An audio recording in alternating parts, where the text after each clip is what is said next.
Yeah. All right, get started here. We watched WWF Raw, episode 15, May 3rd, 1993. It opens with Shawn Michaels versus Hacksaw Duggan. So we were talking last week about how we remembered maybe this was a great match. Must have been remembering something else. No, you know what we're remembering?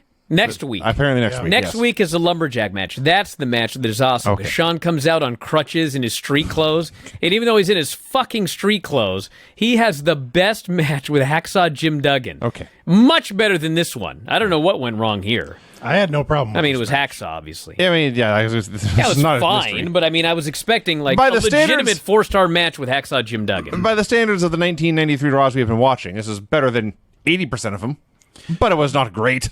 Before you get started, Hacksaw came out and they were going to, do this match there. And in the first couple of minutes, I was thinking, Hacksaw has that 2x4 lumber. And then for some reason, I looked up the word lumbering. The word lumbering, as defined, moving in a slow, heavy, awkward way. Well, Yeah, no shit, that's Hacksaw. Hacksaw is a lumbering wrestler. He's a lumbering lumberer he really is. who carries lumber. Yeah, Should have got a sponsorship. that is his style, lumbering. How did he never get a deal with, like, What, Home Lowe's Depot? or something? Yeah. I don't know if it existed back then. I may not have. Anyway, this match What went are they for... going to sponsor him for? Wood? Yeah. We need to sell more 2x4s. Hacksaw's 2x4 brought to you by... Yeah, we're not selling enough 2x4s here at Home Depot. We're selling a lot of 2x8s. So if we can get old Hacksaw here Get to a walk bigger around piece of wood? with a piece of lumber, man, maybe you could have a hammer next week. A little known fact about the lumber industry: the 2x4 is actually 1.5 by 3.5. Bullshit. Can't trust them lumberjacks. Swear to on. God. That's a 1.5 by 2.5. Yes, go ahead, Vinny.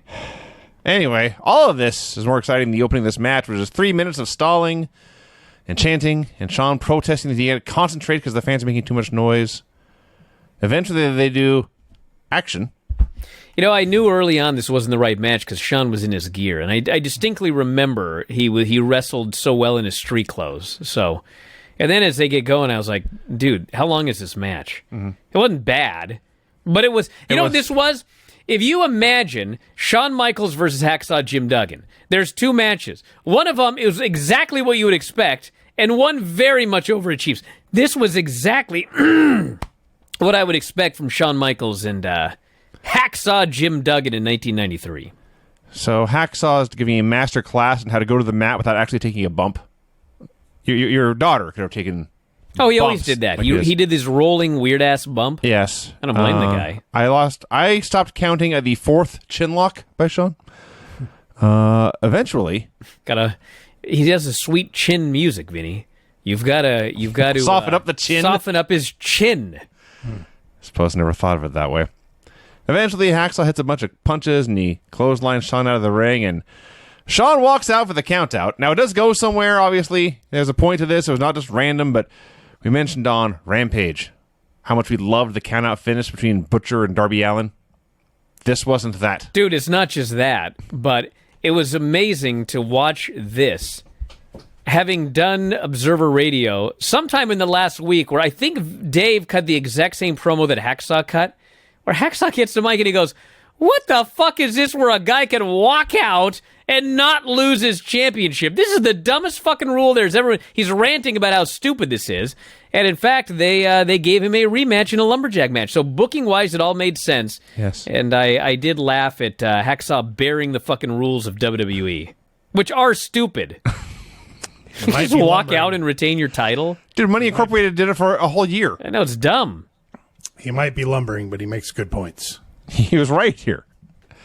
He says, I think the WWF gets a lot of things right, but they got this one wrong.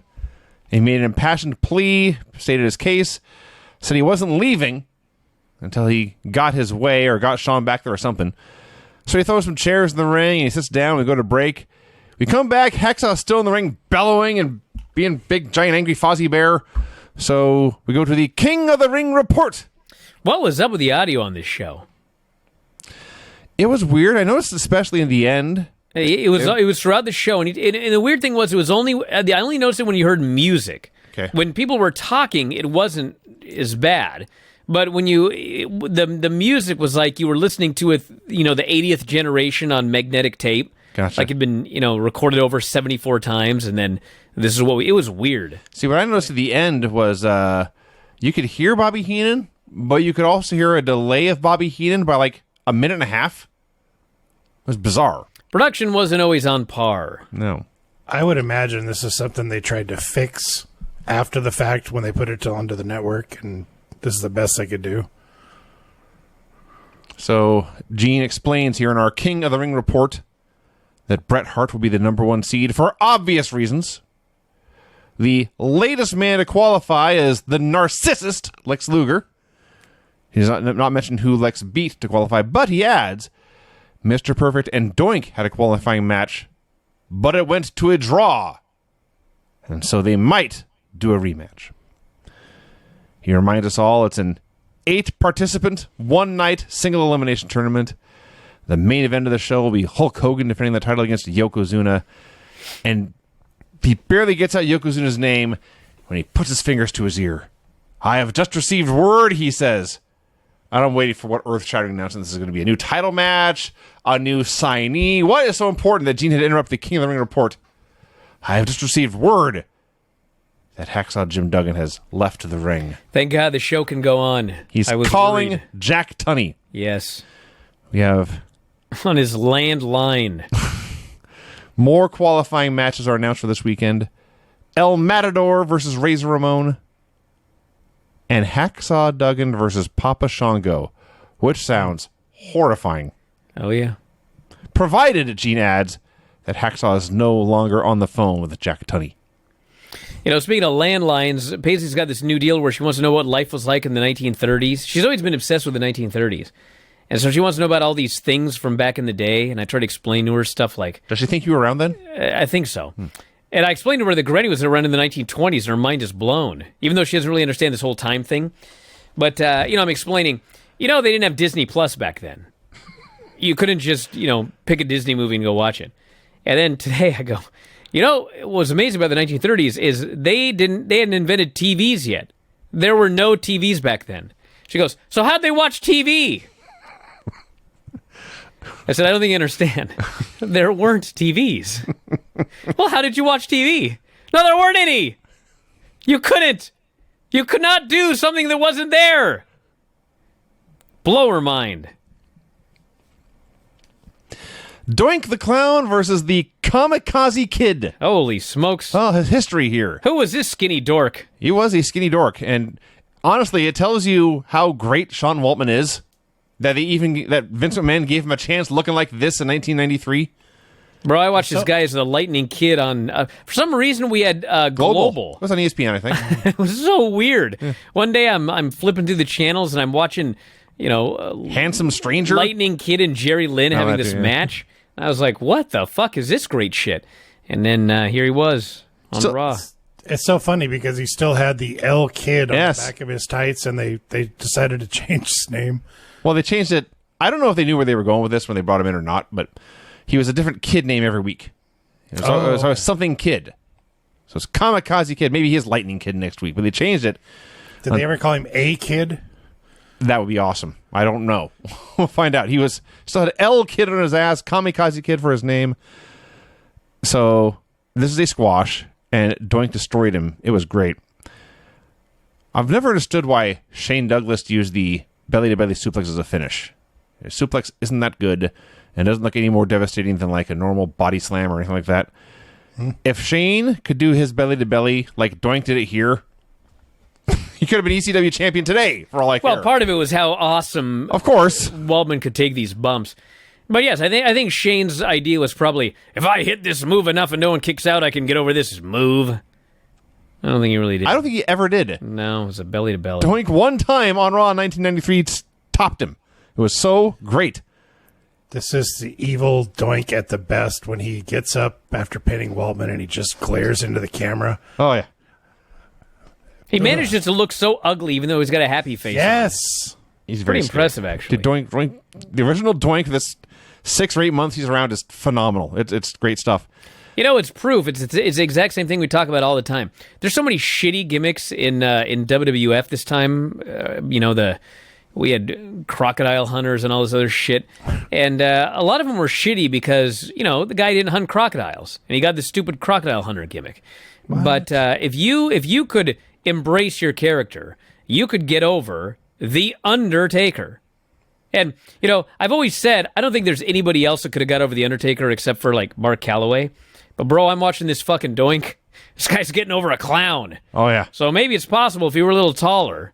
Matt Bourne could have got over the Undertaker. He got over this fucking clown gimmick. How does one get over a Typhoon or Earthquake gimmick? Well, you don't. You see, Earthquake did. Earthquake did, but it wasn't like he was. That's the difference, Vinny. An Undertaker, he's dressed like he's an Undertaker. The other guy's dressed like you can't dress like an Earthquake. I suppose that's true. You can't just shake all the time. It's just like, he's big. He was a natural disaster. They called him Earthquake. It's not really a gimmick. Not like Skinner. Skinner was supposed to be an alligator. His gimmick is I hunt these crocs. Spits tobacco everywhere. Yeah, stupid. Or the Red Rooster. He was supposed to be a giant cock. Mm-hmm. A huge pecker. That was his fucking gimmick. You can't get that over. No. Oh, yes, you can. Anyway, Doink takes down this poor, helpless Kamikaze Kid here. Finishes him with one of the lost holds. Someone needs to bring this back. The Stump puller. That's awesome. Oh, man. He's pulling on this poor fucker's stump. And actually, it was nobody in the ring's fault because the referee... It's the ref's fault. No, it wasn't. Because the ref... It's a bell ringer. The ref is screaming at the guy to ring the bell. And this fucker won't ring the bell. I see. And the referee's like, ring it! Ring the fucking bell! He's like an early Vince McMahon. Yeah. And finally the guy rings the bell, and Bourne doesn't let go of this fucking hole till the guy rings the bell. And so poor Sean Waltman's like, he's split in two like Rumpelstiltskin. His hamstring must be sore to this day. Oh my god. Yeah, if you don't know. But you don't let go of the hold till the referee. No. Yeah, this is legit. So Doink, if you don't know what the stump puller is, you stand behind the guy's head and you grab his leg and pull it up so his knee is against his own forehead. And you're tearing his hamstring off. And on top of that, he falls back with it. Like it's a dragon sleeper or something. He's just folding. He's doing origami, human origami here. With Speaking of peckers, this guy's was ripped in half. No. Well, we don't know that. He's basically... Bro, this guy once did the Bronco Buster, and you know what he did to his... He tore something else in half. Yeah, so he might have had his pecker torn in two from this move. I'm almost positive we would have heard about that at some point. Maybe. Yeah, anyway. For those of you that don't know what the stump puller is, Vinny kind of described it. You're basically putting his arms into like a full Nelson, but you're using your legs, and then you're reaching up and pulling back on the leg, and it's an assisted forward fold. Yeah. Yoga. Yes. Yeah. Actually. Good Lord. We used to. Well, I didn't, but I heard they used to stretch kids like this in gymnastics. You're not allowed to do that anymore. I hear. Right. Yeah. Or anywhere else. That's strange. Anyway, this was a lot of fun, and I hope Sean Waltman's okay. I never taught anyone at that level. You kidding me? I taught stupid kids. Bob Backlund versus Dwayne Gill. So Backlund's out there. Even though he's supposed to be he's supposed to be the amateur wrestler gimmick. He's doing these like lucha leg sweeps, right? Where you just grab the guy's ankle and throw, and the guy takes a big bump. Right on the back of his head. Gill's bumping on his head and neck over and over and over again. They should have just stopped the match for his own good. So they announced during this that yes, Hacksaw Duggan and Shawn Michaels will do a rematch next week for the title in a lumberjack match. So Gill actually gets some offense here. He gets a hip toss and a short arm scissors, but that is just to set up the Gotch lift. So Backlund can hoist him up with one arm and plant him on the turnbuckle. And Bob hits a big old backdrop. And he has been doing this bridging cradle finish for as long as he's been coming back, but he's never done it quite like this. So Gill's down on the mat with his feet in the air. And Bob's got one foot in each hand, and he pulls one leg back, and he hooks it with his own leg, and he pulls the other leg back, and he hooks it with his other leg, and he's standing there, and he's about to drop back into a neck bridge, but he pauses, and looks at the camera and goes, yeah! With a big double thumbs up, and then goes to the neck bridge and pins him. If he had done this double thumbs up bridging cradle every time, I think he'd be champion to this day. Never would have needed to turn heel. The double thumbs up bridging cradle. Also a move that needs to be brought back immediately. It was awesome. Now, to those of you that remember Gilbert, And the shaved head, you need to go back and see the version 1 of Dwayne Gill. The skunk skullet, as I like to call it. He had the blonde mullet with the black underneath. And, boy, this was a bad look. The shaved head looked way better. But he's a jobber, so it was a great look. No one wants a cool-looking jobber. Let's see. Hacksaw comes back out to announce he's got his own lumberjack. He's a lumberjack match. He's very happy about it. Gotta have your head on a swivel, he says, when you're out there with all them lumberjacks, but he's focused on winning that IC title. So we're in the desert now. The smoking guns are there, loading their guns. If you've ever wondered why, well, one of these guns did become a much bigger star than the other gun, just made it very clear. As the one who's not Mr. Ass says, hey, I'm Bart. Bro, he's a cowboy. He's not a clown. He's not a vaudeville actor. He's a cowboy. I guarantee you, if we went to a rodeo, we'd find a dozen guys with more charisma than Bart Gunn here. Wow. So they're expecting... So he says, hey, I'm Bart. This here's Billy. And they shoot their guns and blow up a bunch of beer bottles and stuff. They're good old boys. And so we hear when we signed with the WWF, be a lot of trouble from the likes of the Headshrinkers and Money Incorporated and the Beverly Brothers. And they shoot their guns, they blow up more beer bottles, and they promise something about being ready for the competition or whatever. And they shoot their guns and blow up a cactus. So as far as I can tell, they're threatening to shoot the Headshrinkers, Money Incorporated, and the Beverly Brothers. Well, it's a euphemism. That was the impression I got. They're going to be shooting on Earthquake. That's the match I'd like to see. Yeah. We have a special surprise guest for this next match. It's Captain Lou Albano. He was pretty good. Am I the only one? So, I was entertained. Until he started talking. Oh, come on. So the Headshrinkers Headshrinkers come out. The announcers are not introduced, or there's no graphic. They are introduced, but the problem with this introduction, and in fact the problem with the entire match, is you have Vince McMahon, Randy Savage, Bobby the Brain Heenan, add Captain Lou to the mix. Alpha is at ringside. There's a match going on, and all of them are talking all the time. It was so annoying immediately. I almost chopped my pecker off, by the way, but go ahead. Excuse me. Oh. Yeah, there was a string down there. No. I pulled out my knife. Yeah, you shouldn't have a knife. I got the job done. You should not have a knife. Not everyone, no. So as far as I can tell, these jobbers' names were Jim Valley and Jay Sledge. Jim Valley? That's what they said. Really? Who was the guy that got thrown 85 feet in the air? Which guy was that? Do we know? I have no idea. This poor fucking guy. He got thrown, I swear to God, he got thrown so high in the air, and he's like coming down face first, okay? And he got thrown so high in the air that you can see him in midair on the way down thinking, should I try to turn and like land on my back? And so he actually starts to rotate, and then he's still so high in the air that he looks down and goes, I ain't going to make it all the way. I'm going to land on my shoulder and separate my shoulder. So he turns back, all of this in midair, and he crashes on his stomach. He got thrown so fucking high in the air. Then he ends up outside, and one of the Headshrinkers grabs him. And you guys might know what a Michinoku Driver 2 is. You lift the guy up, and then Craig actually used to do the move.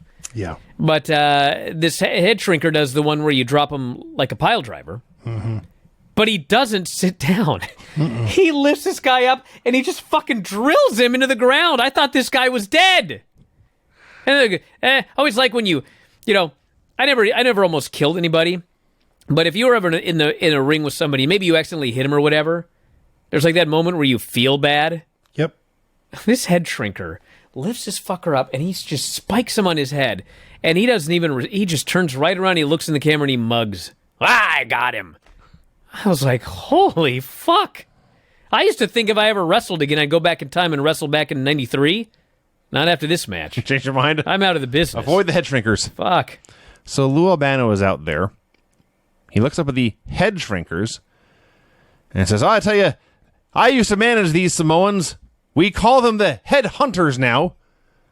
And my mind reeled. Like, does he, first of all, he says he used to manage them. Does he actually think that's still Afa and Sika? Even though Afa is the other one on the floor right next to him?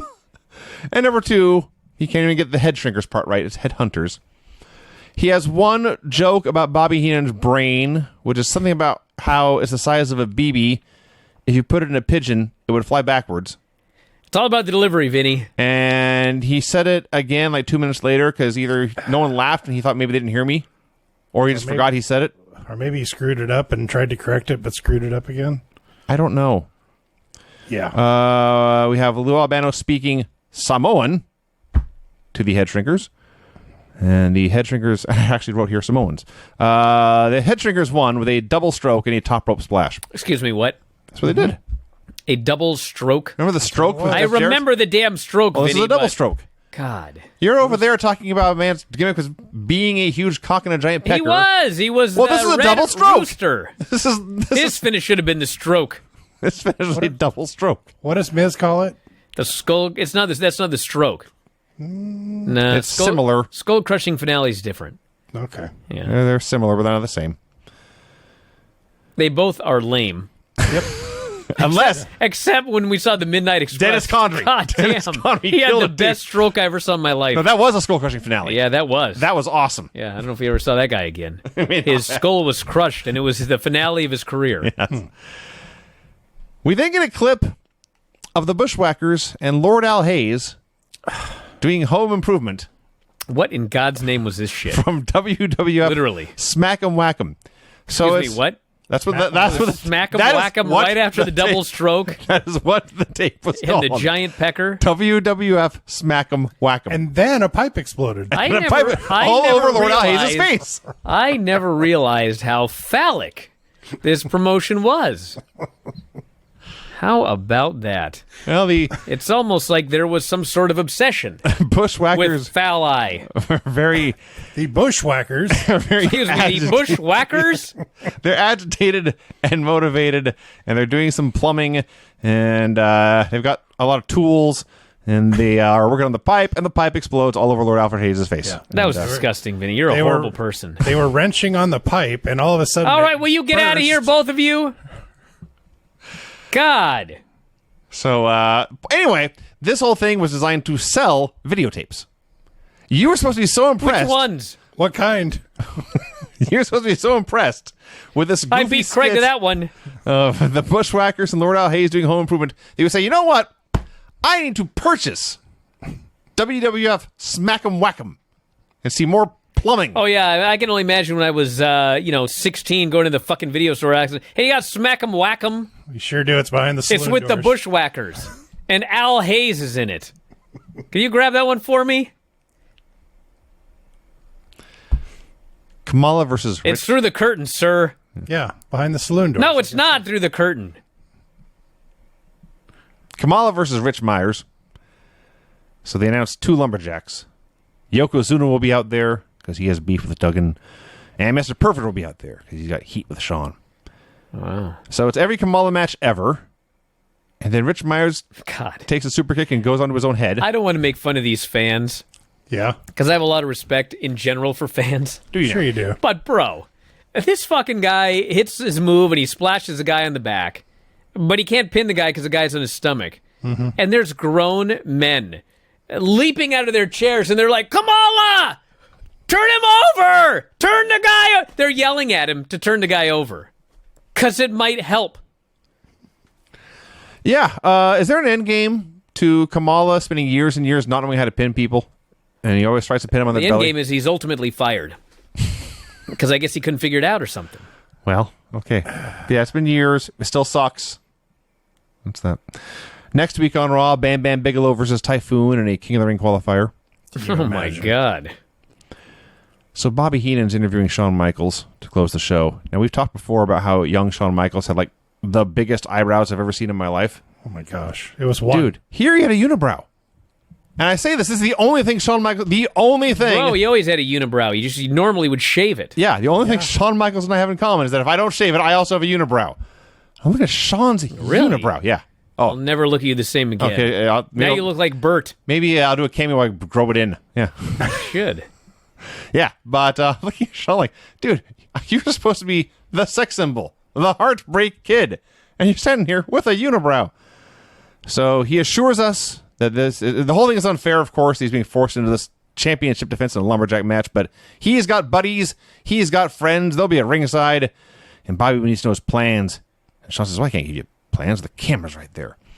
And so he says, I'll take care of that, and he puts the microphone behind his back, and then Shawn begins to diagram like he's doing a football play, like where his friends are going to be in the ring, and that's how he's going to win the lumberjack match. That was Raw. Steven here says, I bought the WWF magazine Miss Elizabeth Spotlight when I was 9, and the woman behind the counter asked if it was a dirty magazine. Excellent. Oh, back in the day where you actually had to face another human when you wanted your dirty magazine. I'll explain that one to Paisley next. Oh, I'm sure you will. What was it like in the 30s? Well, you see, you would get these Victorian romance novels. Lady Chatterley. What's the little thing that they looked into and they put a quarter in and they turned the Pea booth. Daguerreotype or whatever. The carrot. What's it called? I don't think that's what Craig's thinking of. Yeah, I know what he's thinking of. They have them still, Craig. If you're hard up, the Old Curiosity Shop. the old curiosity shop. Yeah, They actually have one. you got to work the crank with one hand, and anyway. Excuse me. Never mind. You're an idiot. We're gonna wrap it up, everybody. That's enough for today. Chance. All right, Vinny. Why don't we do this Raw 15? Is it or 16? 16. I'll watch the right one. We watched Raw 16, May 10th, 1993. Earlier today, Shawn Michaels is out in the street cutting a promo. He vows a Hacksaw Duggan will find out why he's IC champ. And then Mr. Perfect comes up to pick a fight. And honestly, it's kind of like what happened at the Oscars if Chris Rock had fought back. Because Perfect just walks up to his face and decks him. And Shawn decks him back, and they have a big fight. Man, what a dick. Did you notice the one civilian that was getting involved in holding back Mr. Perfect? I noticed a civilian that tried to grab Yokozuna, and boy, did Yokozuna shoot that fucker a look, and that guy let go quick. Yeah. Yeah, like in the Holy melee. smokes. In the melee, you can see a bunch of suits grabbing at Mr. Perfect, and then this guy just, I want to get involved, and so he did, and I thought it was kind of funny, but he could have got hurt, and then it would have been more funny. Actually, yes. So we go to the announcers. Bobby Heenan claims Mr. Perfect showed up for this attack in an unmarked car. No cab, Does no he limo. walk around? Does he usually drive around in a car that says, like, perfect on it? What is an unmarked Mr. Perfect car? When he hits the horn and plays his theme song. Yes. Well, it'll still be unmarked. I don't know. I mean, is there usually markings on the car of Mr. Perfect? But Is there somehow, glitter? regardless, glitter? Well, I don't know. He showed up in an unmarked car. Did you ever see, like, when Mr. Perfect and Heenan came out and Heenan had the jacket that had Mr. Perfect written in glitter? Sure. Yeah, so maybe he had Mr. Perfect in glitter on his fucking car. But he was going to attack Shawn, so he showed up in his unmarked car. Glitter-free. Well, the point of this unmarked car is that Heenan believes this is proof that Mr. Perfect was paid off by Hacksaw Jim Duggan. Well, then that's not proof at all. No. If he were paid off by Hacksaw, there would have been fucking a flag or some shit all over that car. Sure. Bobby warns Duggan to watch out for Yokozuna in the lumberjack match, and Savage warns Shawn Michaels to watch out for Mr. Perfect. But first, we get Bam Bigelow versus Typhoon in a King of the Ring qualifier. Okay, we can confirm that the Hall of Fame is airing on Peacock immediately after SmackDown on Friday night. For those of you that want to watch the Steiner Brothers, who I hope they refer to as the Breaker Bros, go into the Hall of Fame. Finally getting their just due. So we have these two giants in here, combined weight well over 700 pounds. What did you think of this match, Vinny? I liked it, honestly. I did too. There was I felt bad. You felt a guilty pleasure? Yeah, I felt like I should hate it. No, there was a brawl at the very beginning where they were on different pages and it was pretty awful. But aside from those 8 seconds, Bro, I don't think they were on different pages. you think they suck? Well, if you watch it carefully, it's like they both did the same thing to each other. So I guess that's kind of No. when you try to make it look good and people presume you fucked up, maybe it wasn't such a good match. But there's something about those two guys. First, they locked up. And all I could think of was Dax Harwood and CM Punk. Okay. I thought, look at that fucking lockup. Because you never expect to see tugboat locking up with Bam Bigelow. But man, they fucking locked up, and then they grabbed that headlock. And then it was shove him off the ropes and like duck a clothesline, tackle, don't move. Yep. And then the other guy grabbed the headlock and they did the same fucking spot. Yeah. And it was like perverse enjoyment. Like, you don't expect big dudes. It was like Big Show and Kane when they did their technical grappling match. And it did slow down. This is better than that. Yeah, it was time to get the heat and it slowed down. But then, Tugboat made this comeback. And then Bigelow just hoists him up, hits the, what do they call Tatanka's finish?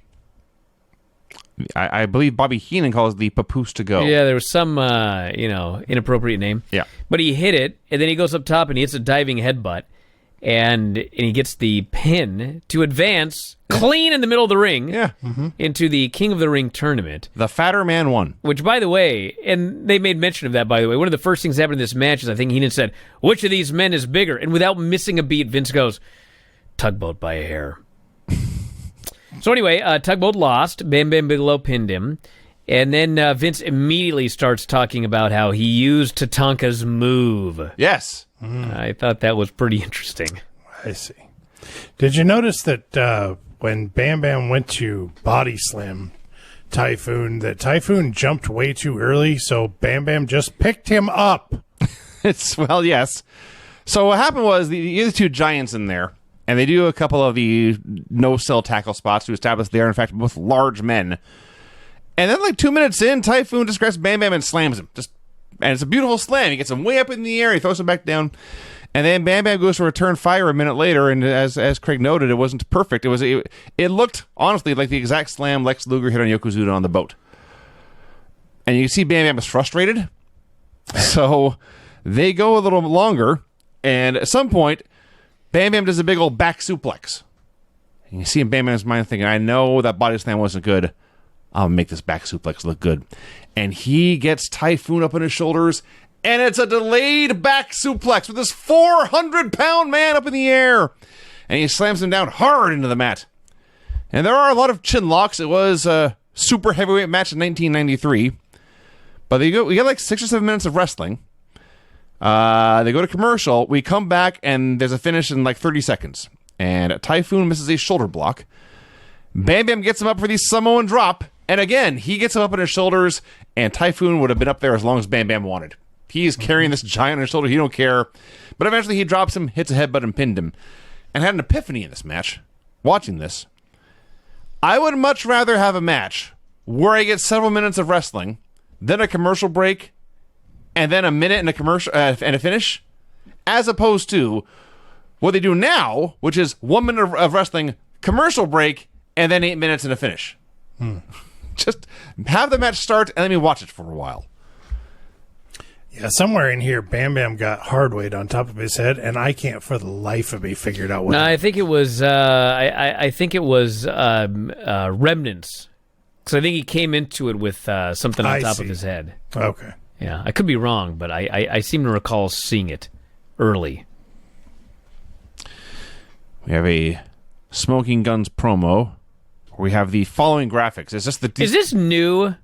Because I skipped over this the last couple of weeks, and this week I just had this perverse desire to watch it. I think this is a montage of the old ones all put together. I see. Yeah. But it's them riding horses and shooting guns and being cowboys as the following graphics come across the screen. They're coming. Mm-hmm. Billy and Bart. Billy and Bart Gun. The Smoking Guns. Coming to the WWF. You know, I was watching this video, and you see the desert, and then you see these two blokes riding these fucking horses, and all these graphics are running on the screen, and you just keep seeing them riding in the desert. And then, after they've done all the graphics, you see them pull out fucking guns, and they start going, and they're shooting these fucking guns. They've done this every week. Yeah. Mm-hmm. But the point is, they're shooting these guns in their cowboy outfits. Yeah. On horses. Sure. And then they just go back to the arena. I guess. Like, are there people watching this that can't fucking wait to see these smoking guns? Right. It's like, what the fuck is this? Like, there's no evidence that they can wrestle. No. There's no evidence that they're, tough guys. Every implication They has ride been, a fucking horse, and they shoot guns, and they must be related. I guess. Every implication has been they're going to come in, face the heel teams of the WWF, and shoot them with their firearms. Yeah. Sure. I'm sure some of the female fans are excited about these two coming. By the way, they showed 3 weeks of vignettes, and they're going to come up next week. How long has Veer been on his journey here? Well, I don't know, but we'll find out if they get here before Veer does, because he's supposed to be here next Monday. They'll be here next Tuesday. Well, they're showing up at the same time the night after WrestleMania. I must correct you, Brian, because they go to Vince and the announcing crew, and they say, yes, the Smoking Guns will be here next week on WWF Mania. All those videos on Raw so they can debut on Mania? Yes. It's like fucking Malachi Black. Yokozuna. 6 months of being in a fucking closet and he debuts on AEW. That still seems That's worse. what happened. I believe you. Adam Cole was in developmental for 4 years to debut on the other main roster. Yes. Yokozuna versus PJ Walker. Just incredible. Yes, Aldo Montoya. Just He actually looked way more incredible with hair. Yeah. You notice that? Yeah. Yeah. But then he shaved his head for just incredible. I mean, maybe his hair was falling I was out. going to say, I think. But I mean, he had a full, luxurious head of hair. Yeah, big poofy spike watch. to it, yeah. What I think happened was when Yokozuna sat on him, His hair fell out? it shot all the hair out of his scalp Yoko beat the piss out of him. towards the fucking ring post. Dude, there's nothing to talk about in the match. No. The only thing to talk about is at the end, Yokozuna climbs up onto those fucking ropes, and Bobby Heenan says something like this, it's the scariest move in all of wrestling. And I'm like, he just, pretends to sit on the guy or whatever. This fucking Yokozuna leaped, and I don't know what happened. But he not only crushed poor Just Incredible with all of his weight, but he then bounced off his fucking sternum and then landed on his chest again. I don't know if you guys know this or not, but I used to coach gymnastics. Oh, I've heard. And every year, we had to do, A bonsai drop? No, we had to do... Your gymnastics play sounds awesome. Would you shut up, you fucker? We had to do first aid CPR training. So they teach you how to do the chest compressions and everything. Did it 2 weeks ago. And they explain to you that, you're probably going to break sternums and ribs doing this as you do these compressions. So that's always in my mind when I see something like this. And it was so fucking horrible that at first, this is exactly what happened. This is how my mind works. I see this and I went, holy shit, what the fuck? Did I really see that? But then my mind is like, don't rewind it. Don't watch it again. And then the devil on my shoulder is like, no, you got to watch it again, brother. He almost killed that guy. So, the devil wins as usual. And I rewound it, and I just cringed. Holy fuck. And I watched it like 6 times, because I was thinking, am I imagining things? Was it really not that bad? And every time I watched it, it actually looked worse. Like, I don't know how this guy didn't crush his sternum, crack his sternum, break all of his ribs. So we've had Credible on the show. So I messaged him. How were you not killed by this Yokozuna sit-down splash? No response. No. So perhaps he was killed. And we're in an alternate timeline right now. Interesting. Yes. So I don't know how he survived. It was fucking brutal. I think there was one Yokozuna did that was actually worse, that they used to show over and over again in like the open of one of these shows. There was... I've heard... he fucking killed this poor fucker. I forget if it was in their version of Dark Side, whatever they called it, but people have said that there was two different ways he did the move, and depending on if he liked you or not. Basically, if he didn't like you, he would not protect you. Oh, fuck, he didn't like Just Incredible. Apparently, Mr. Walker here done something to offend Mr. Yokozuna, and regretted it. So, I would also add the commentary here. They're plugging an upcoming match for Yokozuna. It's not the title match at King of the Ring, nor is it a rematch with Hacksaw Duggan, which is built to later. Next week on Raw, Yokozuna faces Kamala. Oh, no. That's a fight. Well, we said the same thing last week, Vinny, about Bam Bigelow and Hey, I'm Tug excited Boat. for now. I'm excited for Yes. Yoko and Kamala now. So perhaps this might be a good match. We should give it a chance. The King of the Ring report with Gene Okerlund. First, we see the narcissist plucking Ike Bro. So, of course, Hulk Hogan defends the WWF Championship against Yokozuna in the main event. They then go over the list of men who have already qualified for the tournament. But this is clever. they never mention who these guys beat. It's all about the winners. We don't need to bury the losers anymore. They've already done a job. I wonder if Vince already knew that shit was going south with Hulk Hogan, because he made sure to mention every time they talked about that King of the Ring Yokozuna Hulk Hogan match that it would be the first time, Vince said, that Hogan has even defended the title since winning it. So that every time they brought up the match. It's been a few months now. I bet he knew things were. Are they a couple weeks? No, we're into May. It's about a month. Yeah, I suspect that things have been going however they were going. It was not new. So Bret Hart is qualified. The Narcissist is in. Razor Ramon qualified on Superstars. Hacksaw Duggan qualified on Challenge. And, of course, Bam Bigelow is qualified tonight. That's 5 men in this tournament. Bret, Narcissist, Razor, Duggan, and Bam Bam. Only 3 spots remaining. We have 2 more qualifiers to announce. On Wrestling Challenge, a rematch between Doink and Mr. Perfect. And on Superstars, in a King of the Ring qualifier, Tatanka takes on the Giant Gonzalez. What a weird-ass match that is. Sounds horrible. That too. That one I don't think is going to be good. I do not think we'll come on here and say, it was better than I expected. So Bam Bam used Tatanka's move in the first match. That means Tatanka beats Giant Gonzalez? With the Asbury Park driver? Giant Gonzalez. That I'd like to see. Giant Gonzalez is not in King of the Ring, I tell you that much. It's going to be a count out or some shit. Sure. So the ring girl's walking around with a sign that reads, Raw Rules! Fools!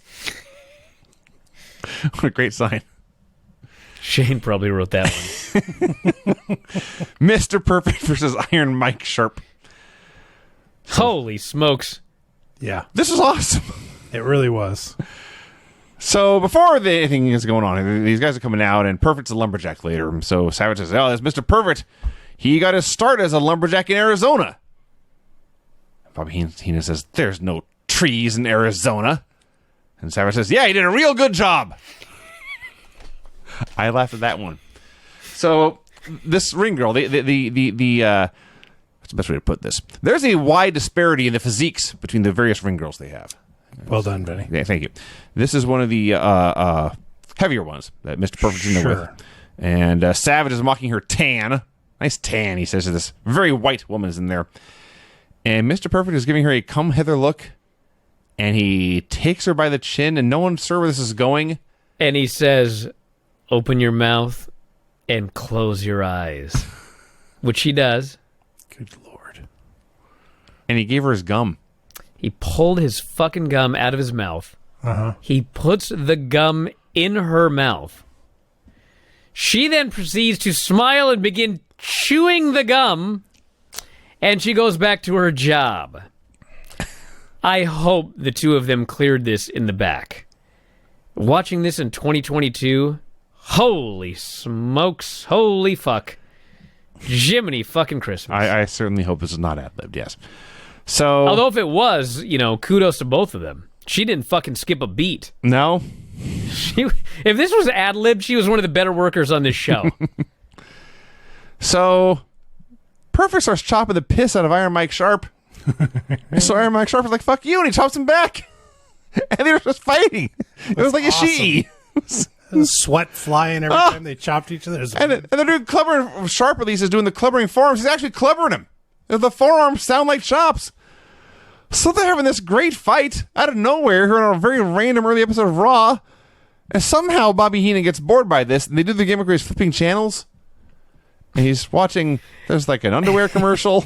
He's flipping channels, which of course totally buries the product. Vince is like, Monday Night Raw's on, and Bobby's going through the channels. Then he gets to, of all things, the Scramble channel. Yes. And Vince goes, will you stop watching that? And so Bobby's ignoring him, and then Bobby asks, did you write it down? Oh, I did. The exact line, go for it. Where's that movie about that girl who goes to Dallas? I fucking died. And Vince is aghast. Bobby Heenan! And Heenan, without missing a beat, calmly says, it's a great movie. And then asks, have you heard of Harriet Visits Houston? The Little Scene sequel, apparently. Oh, this is all great comedy. And then Perfect just wins the Perfect Plex out of nowhere. when Bobby It was not out of nowhere, actually, because I can always tell when it's coming. I see. Because there's a reversal. Gotcha. And Mr. Perfect hits the ropes, and it's near the end of the match, and so you know exactly what's going to happen. The other idiot's going to put his head down, because he's a fucking dummy. May as well powerbomb Kidman. And Mr. Perfect's going to leap, hook him, and Perfect plex him and pin him. It's not coming a mile away. So when Bobby's watching the Scrambled channel, he like cocks his head sideways and leans in. And he goes, "Oh, look, I almost saw..." And Vince cut him off. I know this well. Every 15-year-old boy at that time did. Yeah. Let's see. Mr. Hughes versus the Cannonball Kid. The Kamikaze Kid last week is the Cannonball Kid this week. So Mr. Hughes emerges from the back with Harvey Whippleman as his manager, and this is news! It's a scandal. To the announcers, they're blown away. Look at this! Harvey Whippleman's managing Mr. Hughes now. So Vince has got to do the, what do you call it? What do you call it? Ad read. The ad read for an upcoming movie or TV show on USA Network, where an ex-con and an ex-call girl team up. And at the exact same time, Bobby Heenan says, "Sounds like the Nasty Boys," as Macho Man says, "Story of my life." I laughed. So Mr. Hughes absolutely destroys the Cannonball Kid here, and he wins with what is supposed to be a Bubba Slam, but Kid goes up so high. Like, he used to reach up and grab him by the neck to stop him from flying out of the ring. And so it turns into a chokeslam on the way down. Am I the only one that feels like he's living in an alternate timeline with Mr. Hughes and WWF? He ends up... alternate is the wrong word. My timeline's confused. Okay, so I'm not the only one. He was only there. He was just there. At some point, and I forget if it's this run or an earlier run or a later run, but at some point, he is one of many big scary men who steals the urn. It was this run. Okay. And he did the deal where he stole the urn, and then he shows up here on Raw, and then I think that he is gone shortly after King of the Ring. And then he ends up in... So I'm not the only one.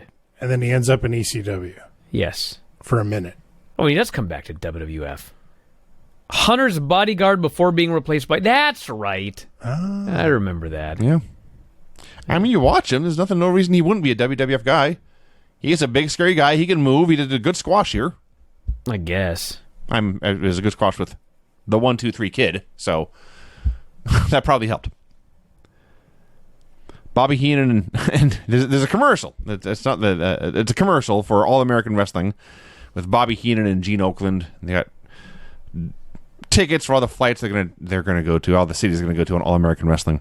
And we go back to the announce desk here on Raw, and Bobby is despondent.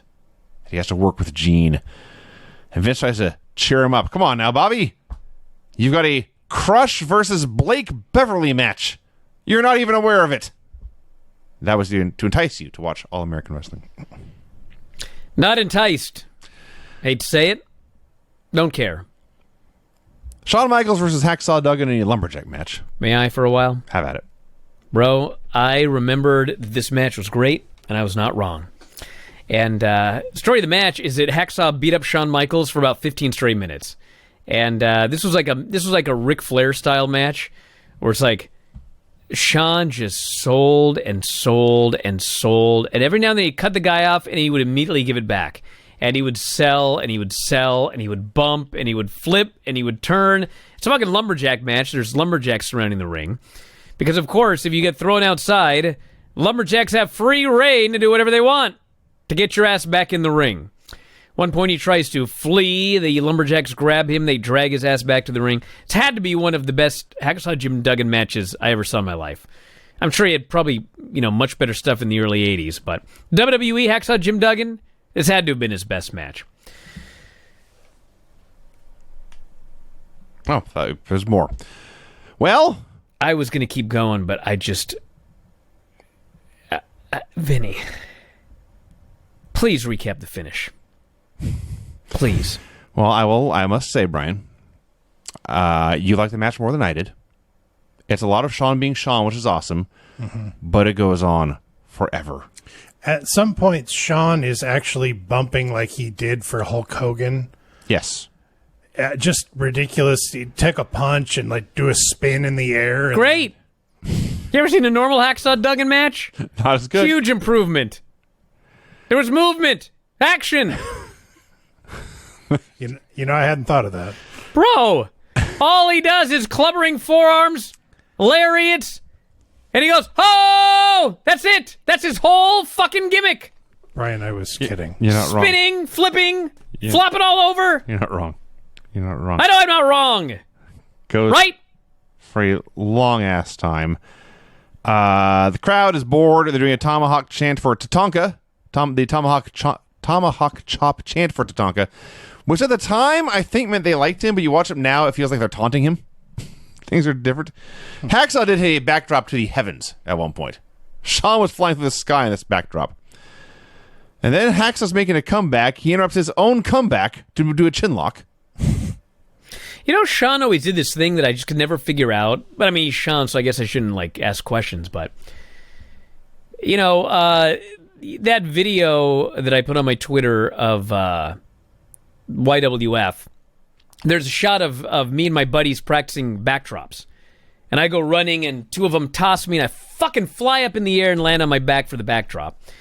And I don't know if it was because I was a gymnast or whatever, but I got thrown up in the air, and I got turned over, and I always knew where the ground was going to be, in the air. Yes. Shawn Michaels is he's so fucking great, but every time this guy takes a backdrop in midair, he has to turn to look to find out where the ground is. Yes. I'm like, what? You have to look to see where the fucking ground is? It's down there. How do you not know where the fucking ground is? He did gymnastics. You know what I'm saying? And I don't think I've seen anyone else ever take a backdrop and have to look to see where the fucking ground's at. He's like the only guy, but he's the best guy. Why?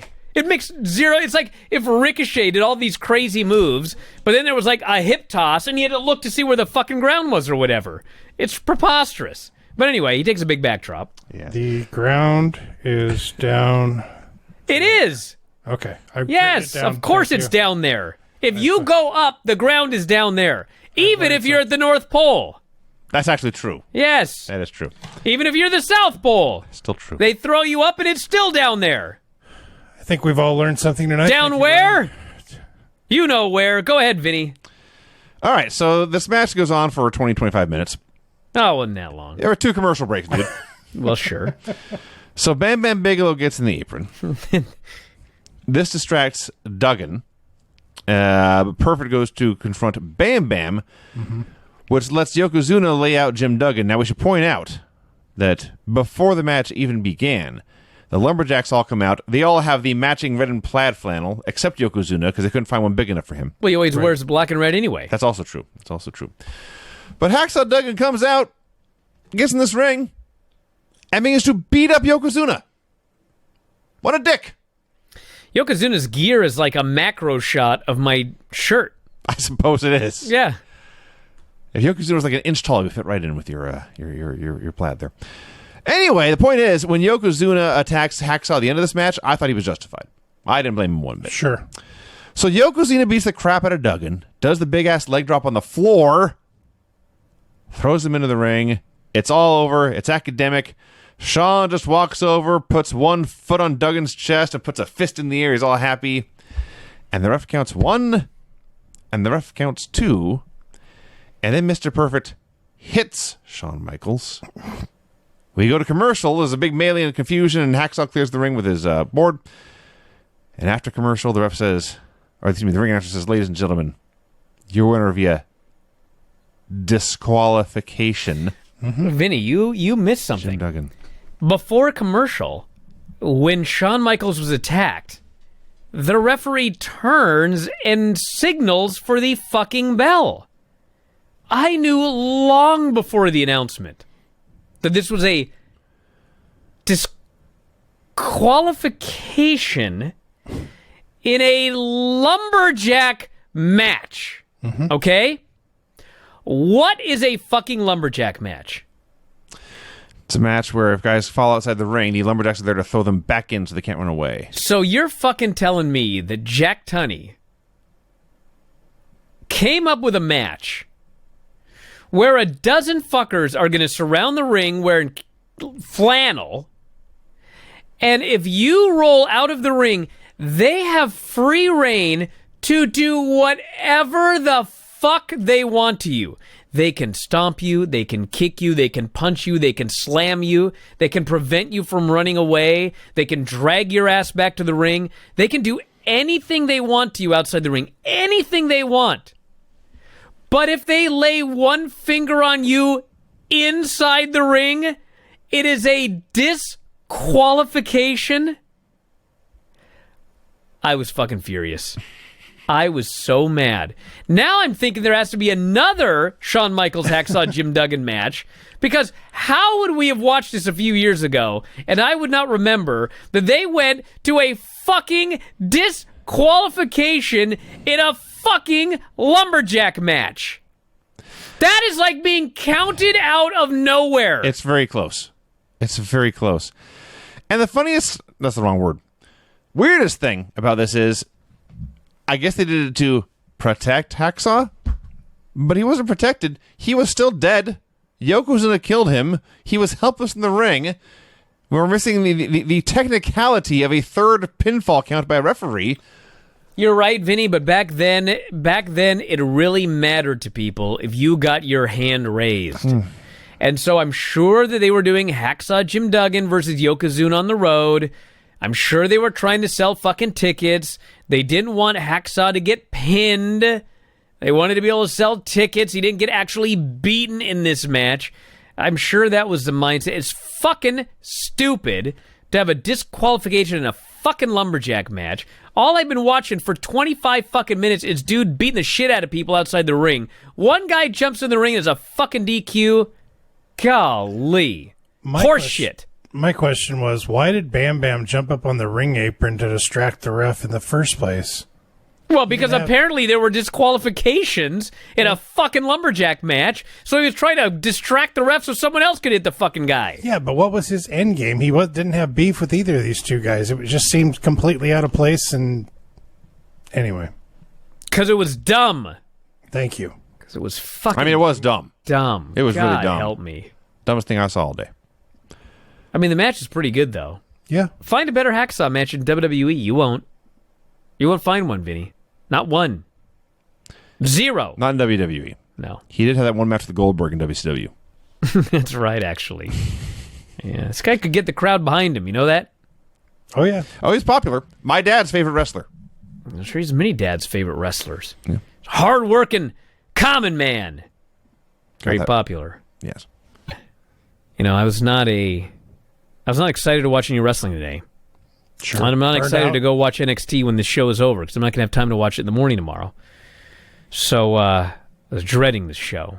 This damn show was so good that by the end, I didn't dread it anymore. Oh, no. Mostly because of Shawn Michaels and Marty Jannetty. And also, and I want to make sure I mention this so I don't forget, we just watched a WrestleMania match where poor Pat McAfee had to run into the arm of fucking Vince McMahon and take a bump for it. Yes, he did. And what an irony that on this show, Yokozuna threw the lamest lariat that I think had ever been thrown in WWE until Vince McMahon and Pat McAfee. He threw the funniest fucking nothing happening lariat, and Kamala takes this big fucking bump.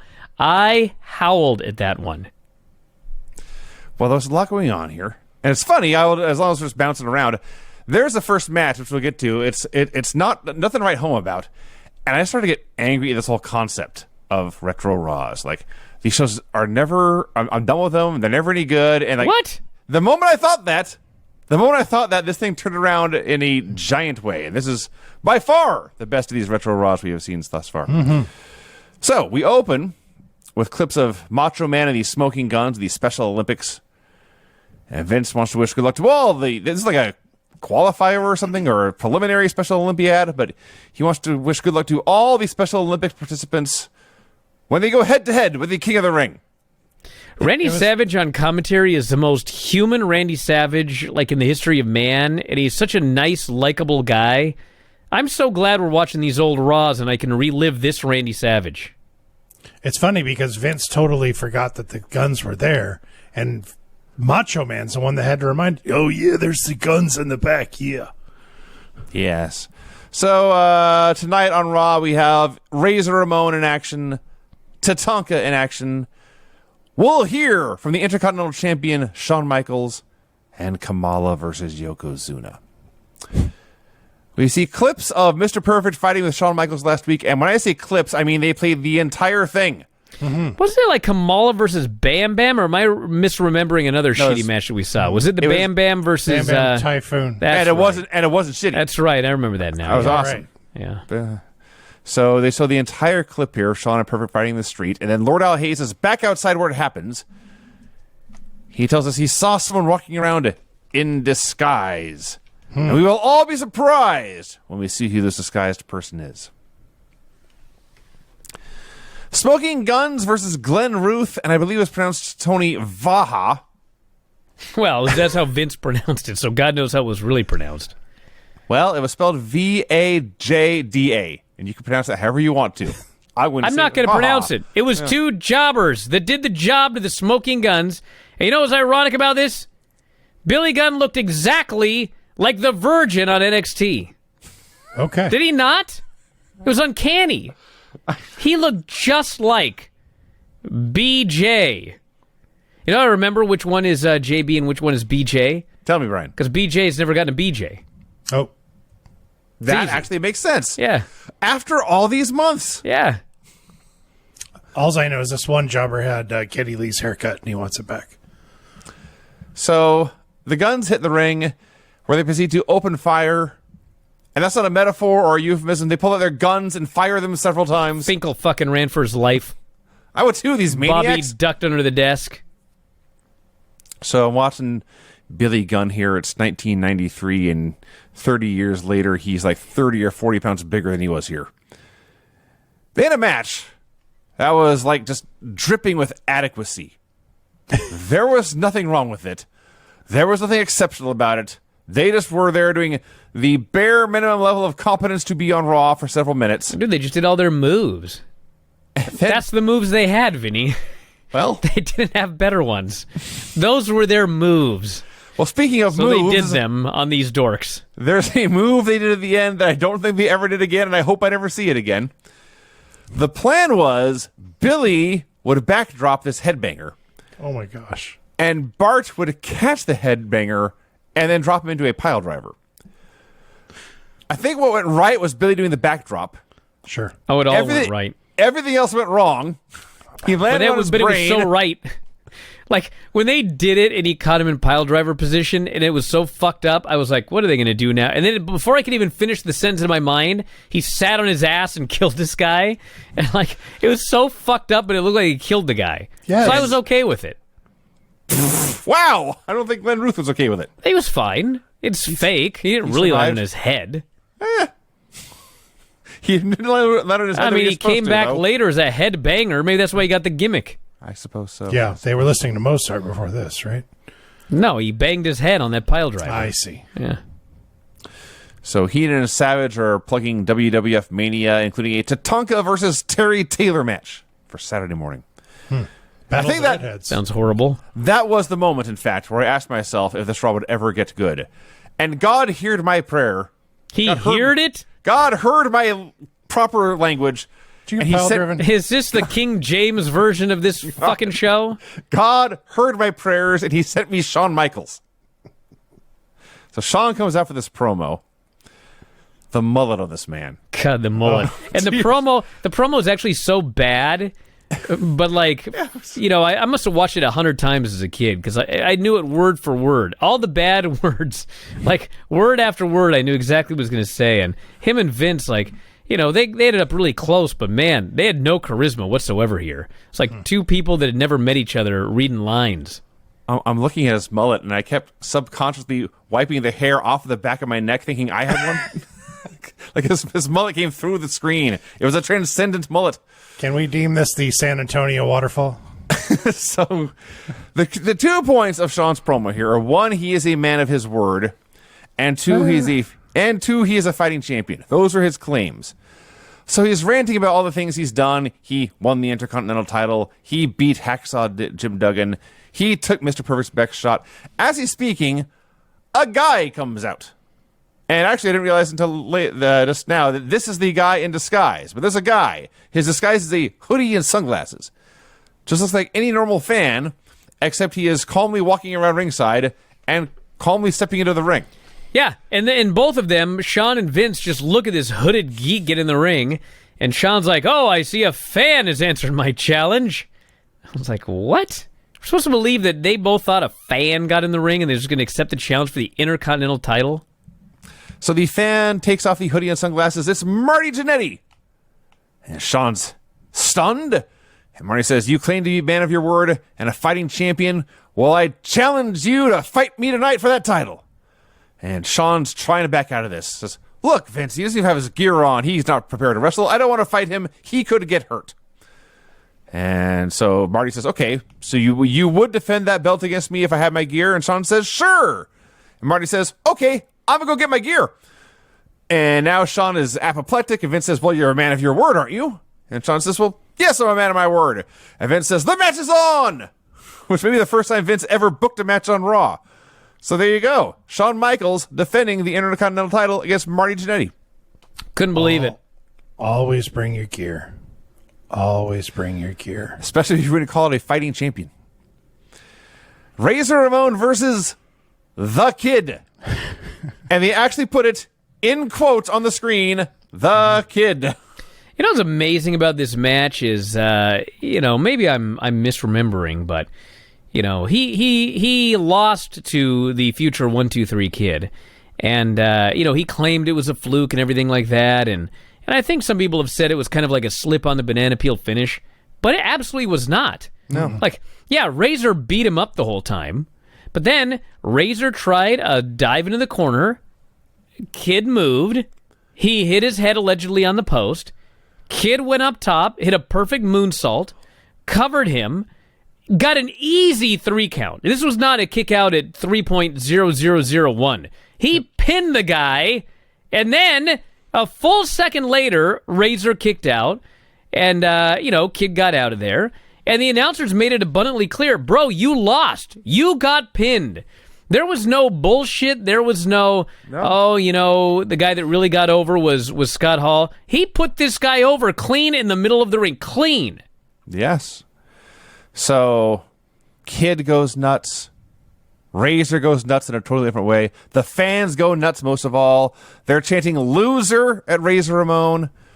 And as Razor's out protesting to the commentators that it shouldn't count or was a fluke or whatever, Randy Savage is sure to point out, "You just got beat 1, 2, 3." It was awesome. It was great. Mm-hmm. Tatanka versus Scott Taylor. So I feel like we should talk more about it, but there is nothing more right now. No. There's more later. The only thing what it was a short match with a surprise finish that people never saw on Raw, an upset with a big star, Yep. And then we just moved on. Yes. And I think next week there's a rematch involving money. Well, yeah, Razor's offering money. There's a whole thing. Coincidentally, Sean Waltman was tweeting about this today, sharing some of the videos, and maybe we'll go into that. Sergeant Slaughter apparently produced those videos and had a lot to do with this whole angle here. So cool. I do want to note that this is one of those things where what happened in reality is not quite how you remember it, because my memory was that Kid was out here doing jobs for like 6 months every week. And he did 2 or 3. Yeah. And then he beat Razor. They didn't bury him for a whole year. Well, they had all those other shows too, so I mean, he might have done jobs on other shows. That may have been it. Because I think that in the bio of Razor that Dave had, this had been planned for months. Yeah. So presumably it had started elsewhere, but I don't remember because I don't think I was watching like Pet and Gill's show on Saturday morning. This was only. In fact, I know I wasn't. Yeah. This was only the 3rd week in a row that Kid has actually been doing jobs on Raw. Yeah. He was the Tornado Kid or whatever. There's Cannonball Kid, Kamikaze Kid. He never was the Lightning Kid, even though he still had L Kid on his ass. Right. But they did have Superstars and Mania and Challenge and All American. So maybe he was losing on all those shows too. Tatanka versus Scott Taylor. Does anyone know why in the opening portion of this match, Bobby Heenan went on a rant about toilet paper statistics? No clue. Okay. There must have been something happened right before the show. The 93 toilet paper shortage? I don't know. But this followed the Razor Ramon upset, and they're not just letting go of it. Vince is pointing out if Tatanka makes one mistake, he could be beat. We just saw that with Razor Ramon. Unfortunately for Scott Taylor, Tatanka made no mistakes. He did not get beat, and Taylor hit like 2 elbows just to set up Tatanka doing the war dance and getting the win with the Samoan drop. I don't think I watched one moment of this match. Really? I think I totally zoned out thinking about the 1-2-3 Kid, and I was bored shitless by Tatanka and Scott Taylor. You missed out. No offense to neither man. This Scott Taylor bumped his... I'm sure he did. He did a good job. But it was Tatanka versus Scott Taylor. Understood. I was tired. Understood. I'm still tired. Understood. King of the Ring report. If they brought these back, I'm sure it would not be as great because it would all be totally just buzzwordy, pre-produced. There'd be no Gene. It'd be stupendous. Exactly, yeah. But Gene was so awesome here. I'm supposed to be talking about King of the Ring, but I got to talk about this kid who just got this win. And oh man, now we're going to have an Intercontinental Championship match. Who knows what could happen on Raw? Eventually he gets down to business. The King of the Ring pay-per-view. The main event, Hulk Hogan versus Japan's most awesome power, the 505-pound Yokozuna. And of course, the big tourney, not tournaments, tourney, will be holding. You've been reading about it in magazines and newspapers. They've been talking about it on TV. It's all the word on the street. I was in fucking high school. I didn't see this in one fucking newspaper that the King of the Ring was coming. So they have brackets now. They're almost all the way complete. The first round will have Bret Hart versus Razor Ramon, Hacksaw Duggan versus Bam Bigelow, and Lex Luger versus Tatanka. That leaves one more match to be made, and there'll be a Shawn Michaels versus Crush qualifier on Superstars, and Kamala versus Mr. Hughes in another qualifier on Challenge. Now, granted, this was a pay-per-view, and so they had the full event center and everything like that. But, you know, I've been ranting for years about these fucking tournaments that they run, and they announce there's going to be a tournament, and they don't give you brackets. And you fucking wait until they actually are finally running qualifiers, and then eventually they finally give you the brackets, and by then you've already been watching matches from the fucking tournament. Like, alerting people in advance that there's going to be a tournament, these are the brackets, and these are the competitors. Just by giving it a few weeks with you knowing that information, it makes the whole tournament seem way more important. You can sit there and go, oh, well, here are the matchups. You can do what Dave did when there was, 48 guys in the New Japan Cup. All right, who's going to win every match? Yes. And you can go through it. This might be an upset, whatever. That's fun.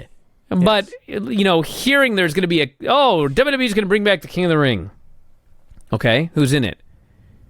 Matches start next week. Who's fucking in it? And then, of course, the show comes and there's a match, and then someone wins and they're like, so-and-so is now qualified. Because you qualify for a tournament instead of just having one more round of fucking brackets. Anyway, I like this. Qualifiers made sense when it was a one-night tournament. But yes, when you're spreading the whole thing out over several weeks anyway, qualifiers are just another round. Well, sure. If you've got a 3-hour window, and if this were real, you would qualify people to get in your tournament. You can just have, but as you noted, they're just fucking TV tournaments that go weeks. So, why are you qualifying for a TV tournament that will span time? Yeah. But I do want to point out when this is done here, we had all 8 spots were filled, 6 named, and 2 matches for the other 2 spots. Just keep all that in mind for later. So Gene's throwing it back to the announcers. I believe they said Sensational Sherry was going to be on Mania this week and making jokes about her past with Randy Savage. And he says, watch out, Macho. She may try to put you in a head scissors. And Savage is like, turned on. He goes, cool. How about a sunset flip? Hot. That's what he said. See, I said sunset flip. Sexy. Yeah. A sunset flip? I don't know. Believe me, I don't want to know. I mean, I can imagine, but that's a lot of flexibility I don't picture Randy Savage having. Lanny, maybe. Oh, my. Just went there. He could sunset flip himself. Yes, I heard. So anyway, we go from that. I'm just talking about it. He was a gymnast. He was flexible. Sure. I know. Why do y'all have to read disgusting things in everything that I say? You're horrible people. We go from that lovely visual to Kamala versus Yokozuna. Just a sunset flip. We open. There It's were a no battle. sunset flips in this match. No. Not a one. It's funny because this is the week after Typhoon and Bam Bam, another super heavyweight duel, and they open the exact same way. It's just a battle of may the fattest man win. They just charge and go collide belly to belly and see who weebles and wobbles. There was a lot of weebling and wobbling in this match. There's A lot of jiggling. that also happened. These are not lean fellas, no. So Yoko was the one who did most of the weebling and wobbling, but he wouldn't go down. Eventually, he chopped Kamala in the throat and took over for a while. So I won't lie to you. I missed this comedic lariat that Yoko threw. How? I don't know. How? It was towards the end. He literally took his arm and he goes, dun, literally about that hard. And Kamala does this enormous bump. I howled. He's like, what was that supposed to be? he like tossed him into the corner. Kamala took a step out, and then the lightest, most lazy lariat you've ever seen. Yeah, I think what happened was he probably threw him into the corner and thought he was going to stay there. And then the guy starts stumbling at him, and he's like, well, I guess I got to hit him with something. And so he just put his arm up, and Kamala takes his giant fucking butt. It was so ridiculous. Mm-hmm. Anyway, as Heenan is talking about how Yoko's going to be heavier than ever at King of the Ring, Vince McMahon says, well, I've heard reports that Hogan's doing the opposite. Hulk Hogan is leaning up for King of the Ring, which I believe is actually true. So Kamala was in fact running wild, running back and forth, attacking Yokozuna until Mr. Fuji grabbed his foot. And then Yoko had a super kick, an avalanche, an ass-alanche, then his clothesline. Maybe there was a clothesline there. And the bonsai drop, and he won. And this was not the bonsai drop that he did on PJ. No, he must have liked this guy. Yeah, Kamala. Again, they plug Sherry on All-American, and Heenan is afraid she will propose to him. Shawn Michaels versus Marty Jannetty. This match was so great. Dude. Yep. And you know what was great about it was... Everything. Well, there were a lot of high spots in the match, but the way that they worked the match, they would do a high spot and then they would rest. Not like they were like taking a nap, but like they would do their big high spot, and then they would give you, the audience, some time to breathe. Yes. Right. And then they would lock up and they'd do another cool high spot, and then they would give you, the audience, time to take it in and breathe. It was not one continuous, nonstop high spot. And listen, I have matches like that I see that I like, but I grew up on this. Yeah. I like it. And, Shawn and Marty, they had a lot of problems back in the day. But goddamn, they got in that ring together. Huh. And, what's funny is I don't think they ever had a match that's good again, if I recall correctly. Because I think they had a Royal Rumble match, and then I think they had a King of the Ring match. Yeah. And none of them were as good as the one that they had on Raw. And I don't know why, but Just the way it works. But, this would have fit in on Dynamite today. This match was 30 years ahead of its time. Sure. Just lightning fast. I watched this, and the first thing I wanted to do was watch it again. even Punk and Dax would have hung their head in shame after seeing these two lock up. Ah, what a great lockup, too. But more on the subject of fundamentals, I watched this, both guys, but especially Shawn. And we watched Shawn these past 2 weeks fighting Hacksaw Duggan. And so he was doing a Hacksaw Duggan match. And maybe that's why this one was so great, because after 2 weeks, he got to show what he could actually do with someone who could hang with him. And he is going a million miles an hour. And so young wrestlers, watch this match, watch how they do it, and most of all, practice your rope running. Just run these damn ropes as fast as you can. And run as fast as you can again, as fast as you can again. Bro, you need to watch Madcap Moss.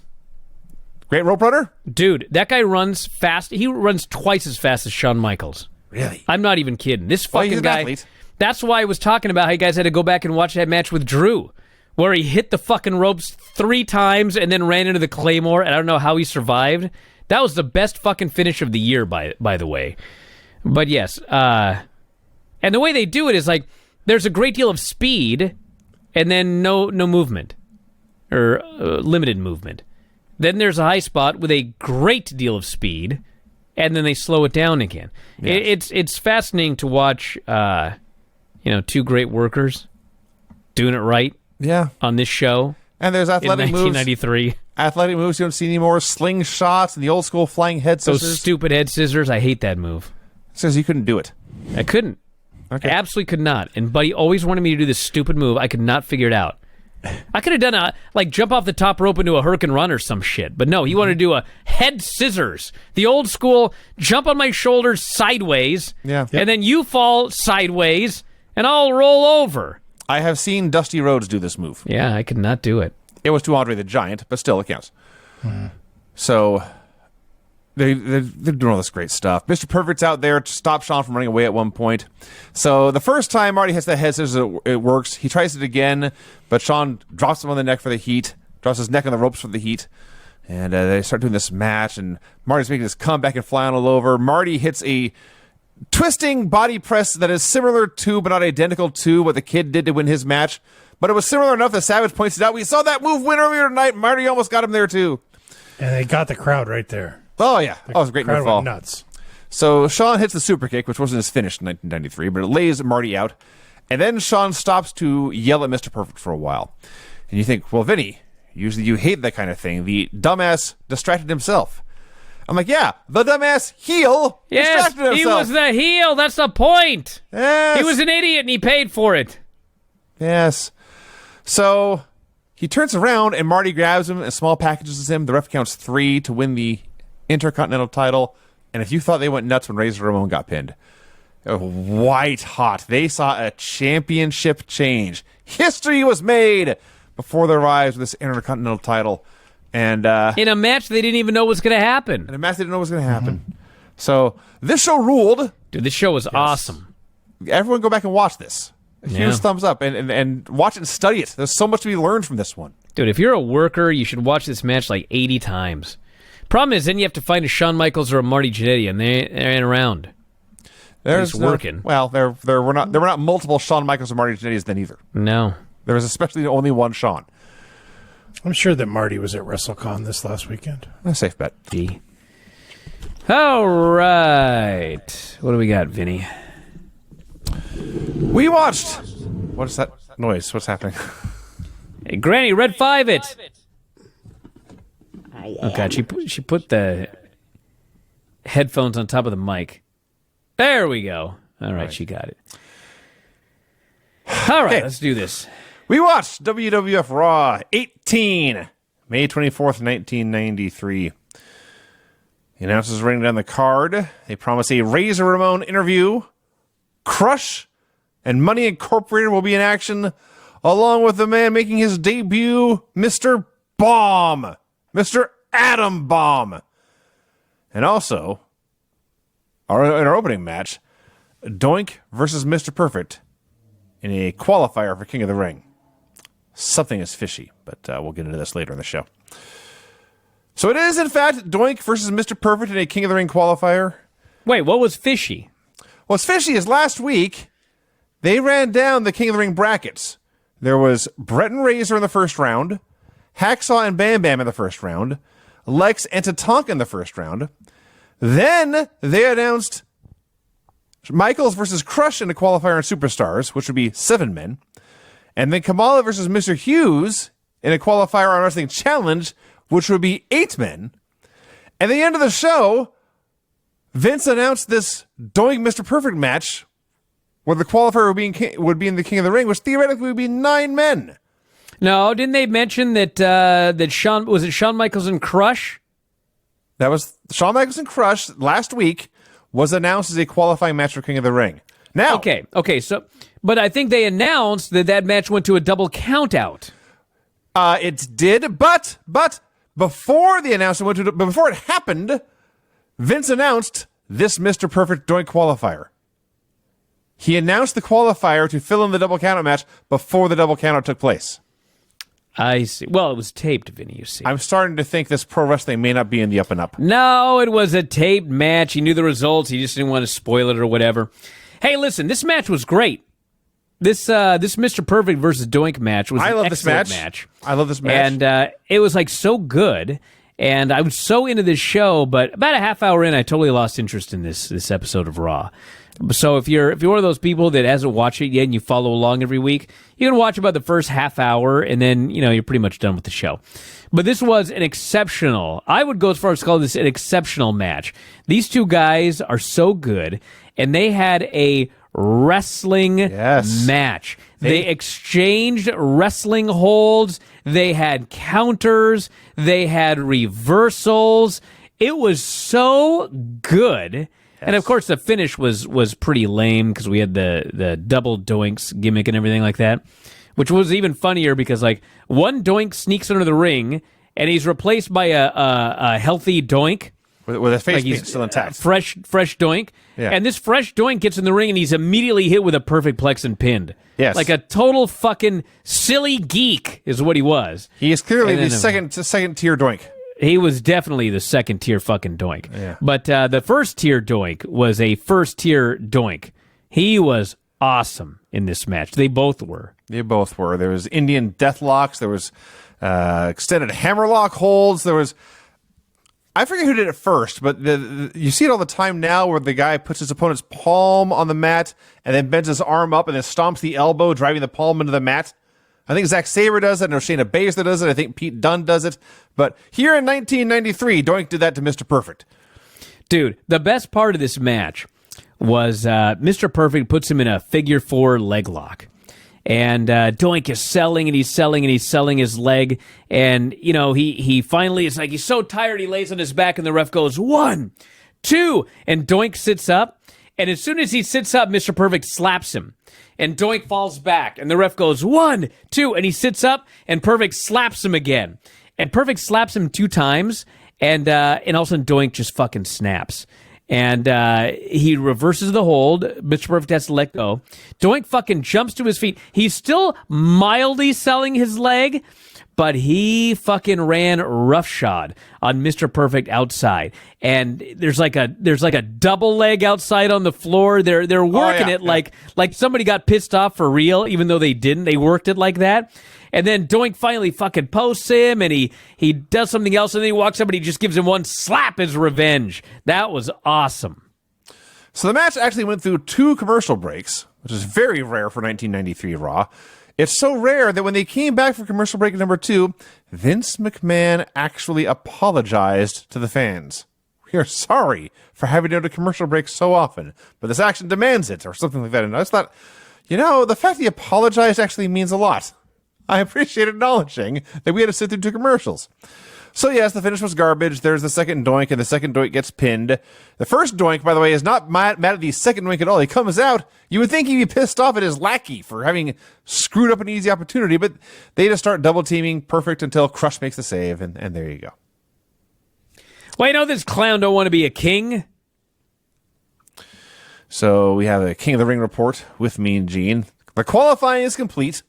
The first round now is Brett versus Razor, Hacksaw versus Bam Bam, Tatanka versus Narcissist, and Mr. Hughes versus Mr. Perfect. And as noted, they didn't mention here on... What a bizarre fucking bracket. Can you read those matches one at a time again? Bret Hart versus Razor Ramon. All right, that sounds great. Now, quite frankly, that should be the finals, but that's an opening match here in this tournament. Hacksaw Jim Duggan versus Bam Bam Bigelow. That does not sound like a good match at all.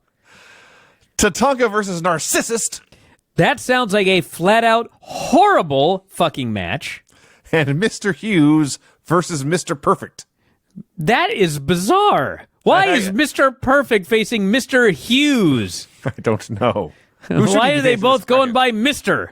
Maybe the loser loses the rights to the name Mr.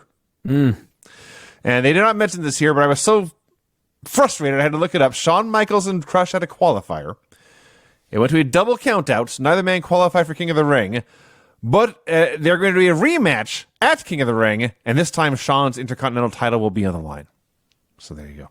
And of course, Hulk Hogan versus Yokozuna for the WWF Championship. So Hulk finally appears. I think this is his first appearance on Raw since he won this title at Mania. What in the absolute fuck was this fucking promo here? I wrote down this was one of those Hogan promos. This was like straight out of a Saturday Night's Main Event in the 80s, where he talks a little bit and then Jimmy talks a little bit, and then he goes full Hulk Hogan. And he starts cutting this fucking promo, and I was like, literally halfway through, I rewound to the beginning to like start over again so I could really pay attention to what he was saying.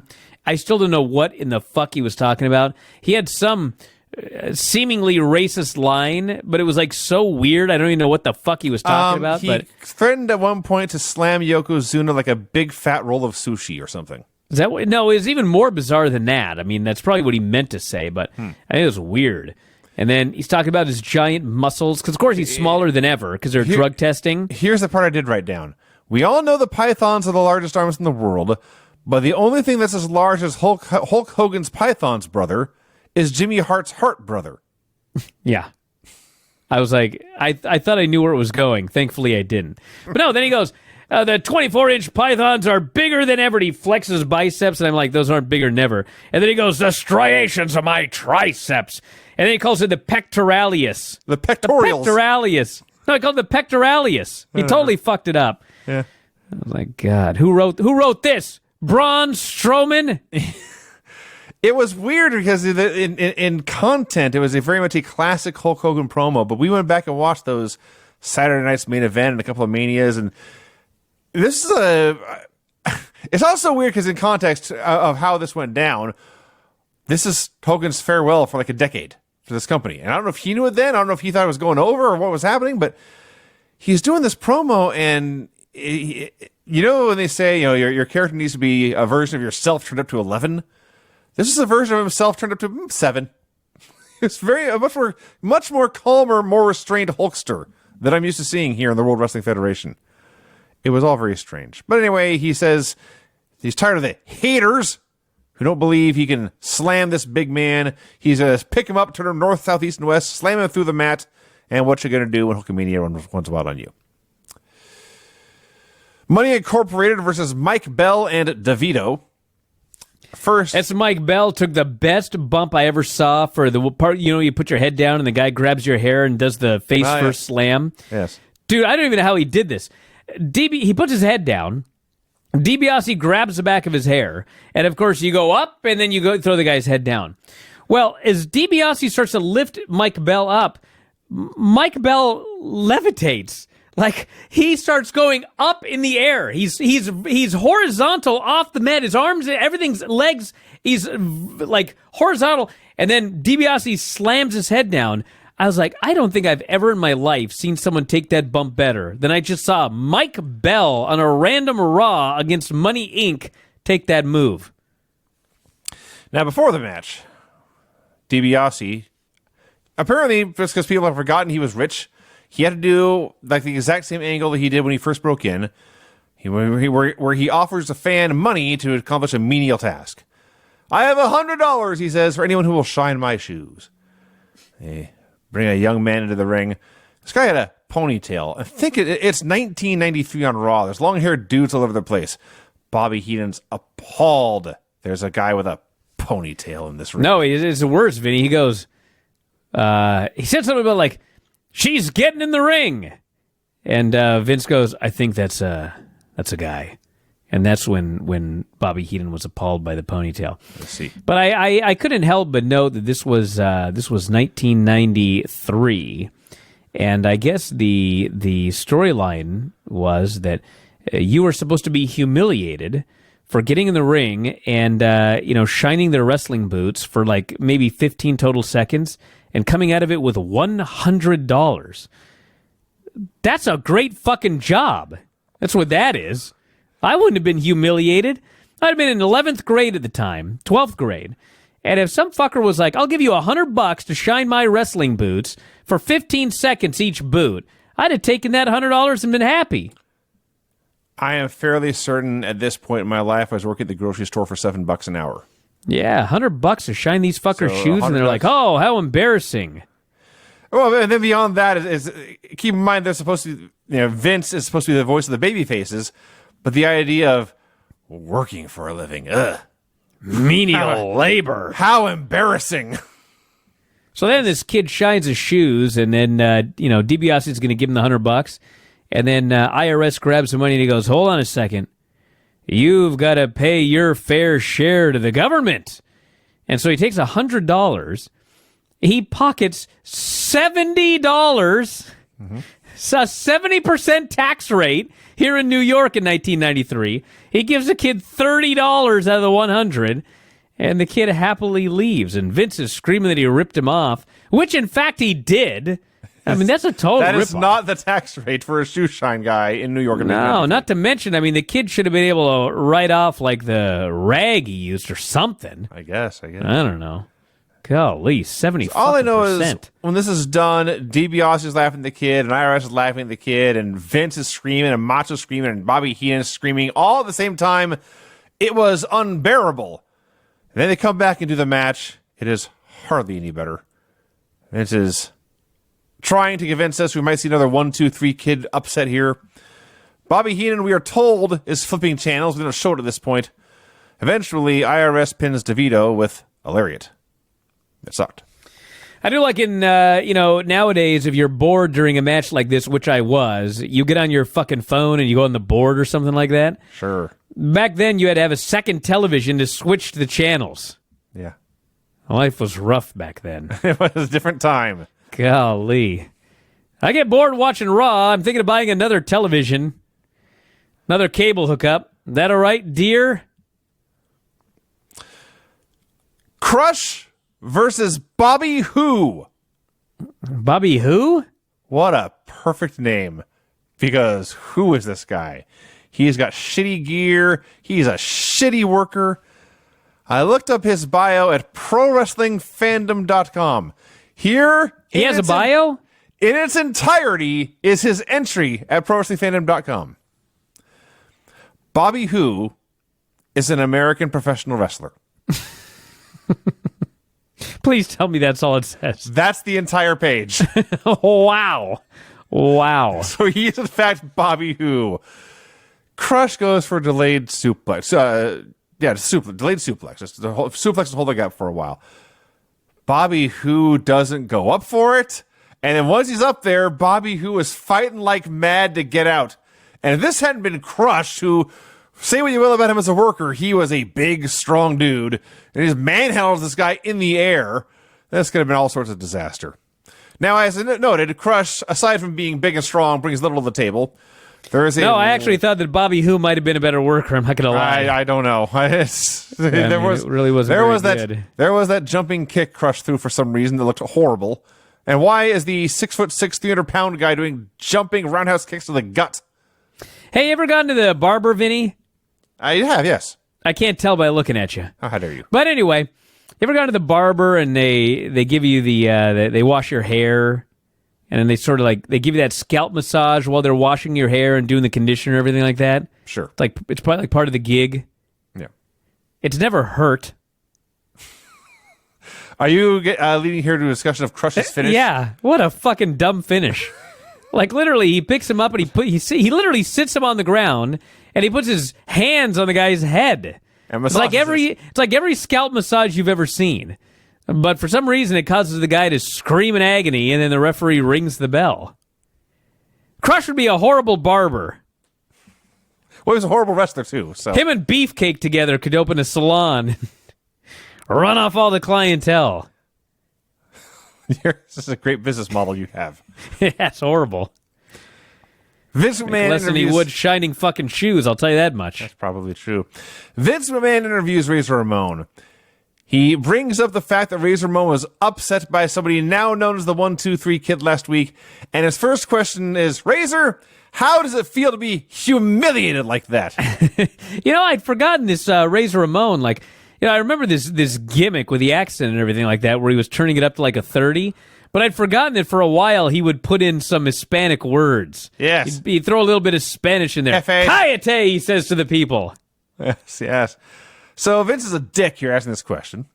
Razor insists that Stickman did not beat Razor Ramon last week. He offers the Stickman $2,500 for a rematch. God damn, that's 25 shoe shines. Razor Ramon will not have that kid should jump on that offer. Nobody calls Razor Ramon a loser. So Vince says that beyond your issues here with the 1-2-3 Kid, we also have a King of the Ring coming up. Brett comes out to ringside. He gets the crowd chanting 1-2-3. Says, look, you lost a match. It happens to the best of us. But a guy like you should be doing his homework for King of the Ring. Instead, you don't even have the ability to get past one of the bottom guys. One of the rookies just beat Mr. Machismo. It'll be 1, 2, 3 again. God, what a bunch of dicks, both of them. You haven't done your homework, big boy. Well, at least Brett is facing this man. Is trying to get under his skin or get him thrown off his game or whatever. Vince was just being a dick. You know, by my calculations, based on earlier in the show, if you shined Ted DiBiase's boots for 6 minutes and 15 seconds, you could make $2,500. The alternative being going in there with a Razor Ramon and getting your ass kicked. I would rather shine shoes. I'd go for the shoe shining, which apparently is lowly work, according to Vince McMahon. Yeah. So Bobby Heenan is now, we see his TV, he's switching channels again. He finds the Heathcliff cartoon, the Home Shopping Network, C-SPAN. Heathcliff. And then a bunch of static. And the static fades away, and Johnny Polo has somehow hacked Bobby Heenan's TV. And he's looking right at the camera, looking right at Bobby. He's here to introduce his new man, Adam Bomb. So it's Adam Bomb versus Phil Apollo. Adam Bomb, the future Wrath, the future Brian Clark. You know, I don't know a lot about atom bombs, I'm not going to lie, but I feel like there might have been an atom bomb detonated since 1944, because they always use that same fucking footage in black and white from, 1944, 1945 or whatever. Yeah. It's like they had nothing more modern than that to use for this guy's entrance. No, not very. Well, I mean, they do testing. I mean, no one's filmed an above-ground nuclear test since 1944. Nuclear test. Brian, is 1992. Yeah, exactly. Only a exactly. year before this. Fucking year earlier. Wow. Left a 1,200 feet in diameter, 320 foot deep crater in the Nevada test site. Yeah. All right. Usually not good. Well, that was the last one. So it made Adam Bomb, and so they stopped doing them. So Adam Bomb is huge and muscular, and Adam Bomb is huge, Vinny. Yeah, and he has really cool gear. It was a good squash. It was a better squash than Money Incorporated had, frankly. And Phil Apollo was not very good. The weirdest part about this whole thing to me is Johnny Polo is Raven. But you've never seen a guy being less Raven than this Johnny Polo guy. He's smiling, he's cackling, he's clean shaven. He's having the time of his life out there as his man Adam Bomb is destroying Phil Apollo. It was bizarre. Well, Vinny, it's a gimmick. I understand that, but it's a gimmick. He's not really a bird. I haven't seen him in non-bird form probably since this squash match here in 1993. So Adam goes to the power bomb, and Phil Apollo barely gets up for it. Yeah, Adam Bomb. Yeah, that's his name. I know, but it's ridiculous. His name is Adam Bomb. Yes. Yeah. It's one thing to call a guy like I don't know, Earthquake, Typhoon, but his name is Adam Bomb. Earthquake that's his name, Vinny. It's not ATOM like an actual atomic bomb. No. It's ADAM. Earthquake, like his mother's name or his father's name was like George Bomb. And then they had a kid, and they were like, "Oh, should name this kid." I got an idea, Adam. That'll be a great name for this young bomb. He comes from a long line of bombs. Yeah, he is Adam Bomb. Yes, Adam Bomb. Earthquake is clearly a marketing gimmick. Exactly. Name. He's not He's not really a tremor. Adam Bomb. You can find him in the phone book under Bomb, Adam. Yes, Adam Bomb. Yeah. Hey, he won with the power bomb where Apollo didn't go up and nearly died. This ending of this show was so bizarre. So they're going over next week's card. Next week, Bam Bam Bigelow challenges Marty Jannetty for the Intercontinental title. The Steiners and Razor Ramon will be in action, along with Mr. Hughes and Hacksaw Duggan and Bam Bam Bigelow, who's warming up right now. And they cut to a shot of Bam Bam behind the curtain. He's doing his squats. He's warming up for a match, it appears. We go to commercial. We come back. Bam Bam says he's ready for all kinds of action. And then says, next week you challenge Marty Jannetty. He will have Sensational Sherry in his corner. You will have Luna Vachon in your corner. And Bam Bam says, Sherry got in my business one time. It won't happen again. I'm no dummy. That's why I got Luna or Shawn to be in my corner. And then the show ends. Yeah, So that was it. He was warming up for his promo? Well, you see, Vinny, this wrestling is bullshit. I'm sure they taped the show. Tape the show next week. Besides, I mean, even in storyline, I mean, the show went off the air, but I mean, we could always assume as fans that there were more matches to come for the people in attendance. I guess. It's one I don't. It's a finish to a show I don't recall seeing before. It was weird because we watched a boring Atom Bomb match, and then they're like, coming up next, Bam Bigelow, and they go to commercial. And I actually had to look at the time because I was like, well, there's no way we have time for another match. There's like a minute of TV time left. I was like, that was really weird. They're making you think you're going to see a Bam Bigelow match. They just said some words and they were off the air. Yeah. Whatever. Hey, listen, we had a really good opener. The rest of the show, I need to go out of your way. Swing and a miss. Yeah. Well, you should watch that Hogan promo, I guess. It was weird. It's history. Last one for a while. I guess he probably cut a promo at King of the Ring, I would guess. There's and there's still next week's show too. There's at least one more show till the pay-per-view. I guess we may as well get started here. I guess we may as well move on, huh? We're here. For now. For the best. As far as I know, we all watched WWF Raw 19. Yeah. I watched it. May 31st, 1993, Memorial Day. And I know this because Hacksaw was out front of the building before the show. Well, because they mentioned Memorial Day 50 times on the fucking show over and over again. There were many reasons I know, but Hacksaw opens the show out on the street there, dedicating Monday Night Raw to all the fallen soldiers. All right? Dedicated Monday Night Raw Yeah. to fallen soldiers. Yes. That's what he did. Here on Memorial Day. Yeah. Yeah, I wasn't paying any attention, and I wish you hadn't told me that. But anyway.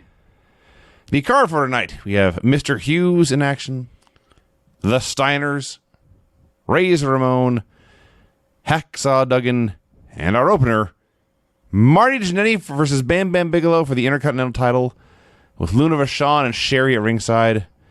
And the women start fighting even before the bell, actually, and then men start fighting right at the bell. So Vince is outright saying Marty Jannetty is a huge underdog. I know we saw the 1-2-3 Kid beat Razor Ramon a few weeks ago, but lightning may not strike twice here. And I get the idea. He's small and Bam Bam is big, and that's the story they're telling. But can you make your champion look like any more of a geek and say he has no chance against Bam Bigelow? Well, he's big, dude. He is very big. Mm-hmm. Fuck. You know what's going to happen to Hogan when he faces that Yokozuna? Big man. He's in big trouble. He actually is. So this match was awesome. Actually, this was a really good match. Hell of a match. And yeah. Super fast pace, and the near 400-pound Bam Bigelow catch up with Marty Jannetty. You'd think it was hard to do like a big man, little man match. Apparently, it's not. It's not when you're out good. You got a good little man and a good big man. Yeah. And they put a match together. It was a little man versus a big man. They got time. Yeah. It was on a show which is normally just a bunch of shit. Yeah, this was a really good match. You know how we did a match and I was Vader and you were Shawn Michaels and we copied the match? I remember that was the idea. Yeah, we should have copied this one until the finish. Well, no, no, it doesn't matter, Craig. Yes. There's no match we could have copied that would have been as good as these because we sucked. Well, there's that. But we could have tried. And you know what? Honestly, especially after me and Vinny's hair match, our matches as Vader and Shawn Michaels weren't that bad. No, they were not. They were fine. Yeah. They were fine. When you bring up Shawn Michaels, it's funny. In 2022, if someone refers to another wrestler as, hey, he's the Marty Jannetty of that group, it's meant as an insult. Dude, Marty Jannetty was awesome. Yes, Well, he was awesome, but you know what? He was the Marty Jannetty of the group, Vinny. It's not his fault that his tag team partner was Shawn Michaels. Well, yes, but I mean, that's a fact. He was the Marty Jannetty of this group. Most teams was good. Most teams have no Marty Jannetty's. In fact, he was quite the great. Rockers had one and then one even better. At one point early, he was probably better than Shawn Michaels. I'm sure that's He was true. the Andrew Ridgely of the group. He was the goddamn Marty Jannetty of the group, and that's all right. Okay. You don't have to look at it as a horribly negative thing. So they're having this awesome match, and Bam Bam is running the ropes, and Sherry trips him. So Bam Bam goes after her. Marty knocks him out of the ring. He does a plancha from the top rope to the floor, and I I don't even know how to describe this, but he dives at Bam Bam Bigelow with his tiny little body, and Bam Bam is there all 400 pounds, and I think Bam Bam's idea was that he would stand there and not give ground, and Marty would fall to the floor. Right. Marty hit him really, really hard, and knocked him over on the ground. But Bam Bam throws him into the post. And then Bam Bam throws him into the ring. He has just thrown Marty Jannetty into the ring with the IC title on the line. He grabs the ropes to climb in, but Sherry says, "Hey you," or whatever she said. And so Bam Bam Bigelow stops to argue with Sherry and gets counted out. You know what's funny is I was watching this match, and there's Marty's a champion, although, spoiler alert, Not for long. the next episode started and we were alerted he was no longer the champion. But anyway, he was the champion here, and Bam Bam Bigelow, they were pushing hard for that King of the Ring, so I knew we were going to get a shit finish, and they chose count out, which, to be fair, I mean, back in 1992, 1993, to these fans, it was still about who gets their hand raised. And so at this point, it wasn't even like a shitty fuck finish. I mean, if you were like a hardcore fan, you thought it sucked. But, these fans, they heard that Marty Jannetty won via count out, and they were just fucking happy as could be. Bam Bam couldn't make it back to the ring by the count of 10. He was the loser. He could have. He was too dumb to. Yeah, he was a loser, so they were happy. And very much unlike today, where they did the same count-out finish on Raw, and it was a fucking atrocity. It was horrible. So, yeah. I have no recollection of Sherry being with Marty Jannetty. I suspect this is the last time. Yeah. Well, no, they did that whole angle. Remember where they were in the ring, and then Marty accidentally hit Sherry with the mirror. Remember that? Yeah.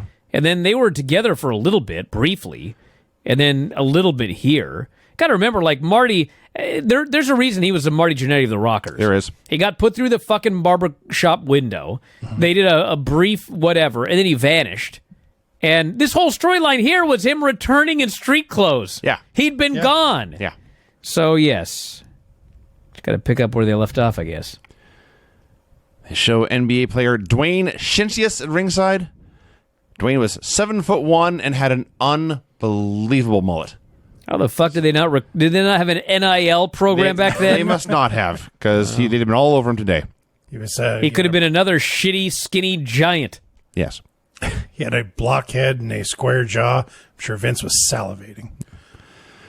So Sherry is still in the ring. She calls out Luna, and they brawl more. And then Bam Bam Bigelow helps Luna take over. He never struck Sherry, but he grabbed her arms so Luna could hit her. You know what's funny is we always talk about the Attitude Era and Sonny and Sable and how they were always trying to sell sex and everything like that, and all the kids tuned in. Bro, they love Sherry Martel's breasts. Every fucking time she's involved in anything, her shirt gets ripped open, her bra's hanging out, her boobs are everywhere. Tatanka comes out to make the save, he's pawing all over her boobs. And then they had one of the ring girls come out with her sign, and they just shoot, like, literally straight up her skirt. I mean, straight up. This is 1990, what? 2? 3? 3. 1993? Yeah, this was not a new thing in the late 90s, everybody. They just tried to find creative ways to get boobs all over. Not very creative now that I think about it. No. But you know what I mean. So that match was awesome. That's the end of the awesome things in the show. Yeah. The Steiners versus the Executioner and Rich Myers. Rich Myers. Why the fuck did I watch a squash match with the Steiners and they were like putting these fuckers in headlocks? Am I imagining things? I don't think Rich Myers could take anything else and not die. He looked like a guy like on sight. When you're wrestling the Steiners, you don't have to be able to take anything.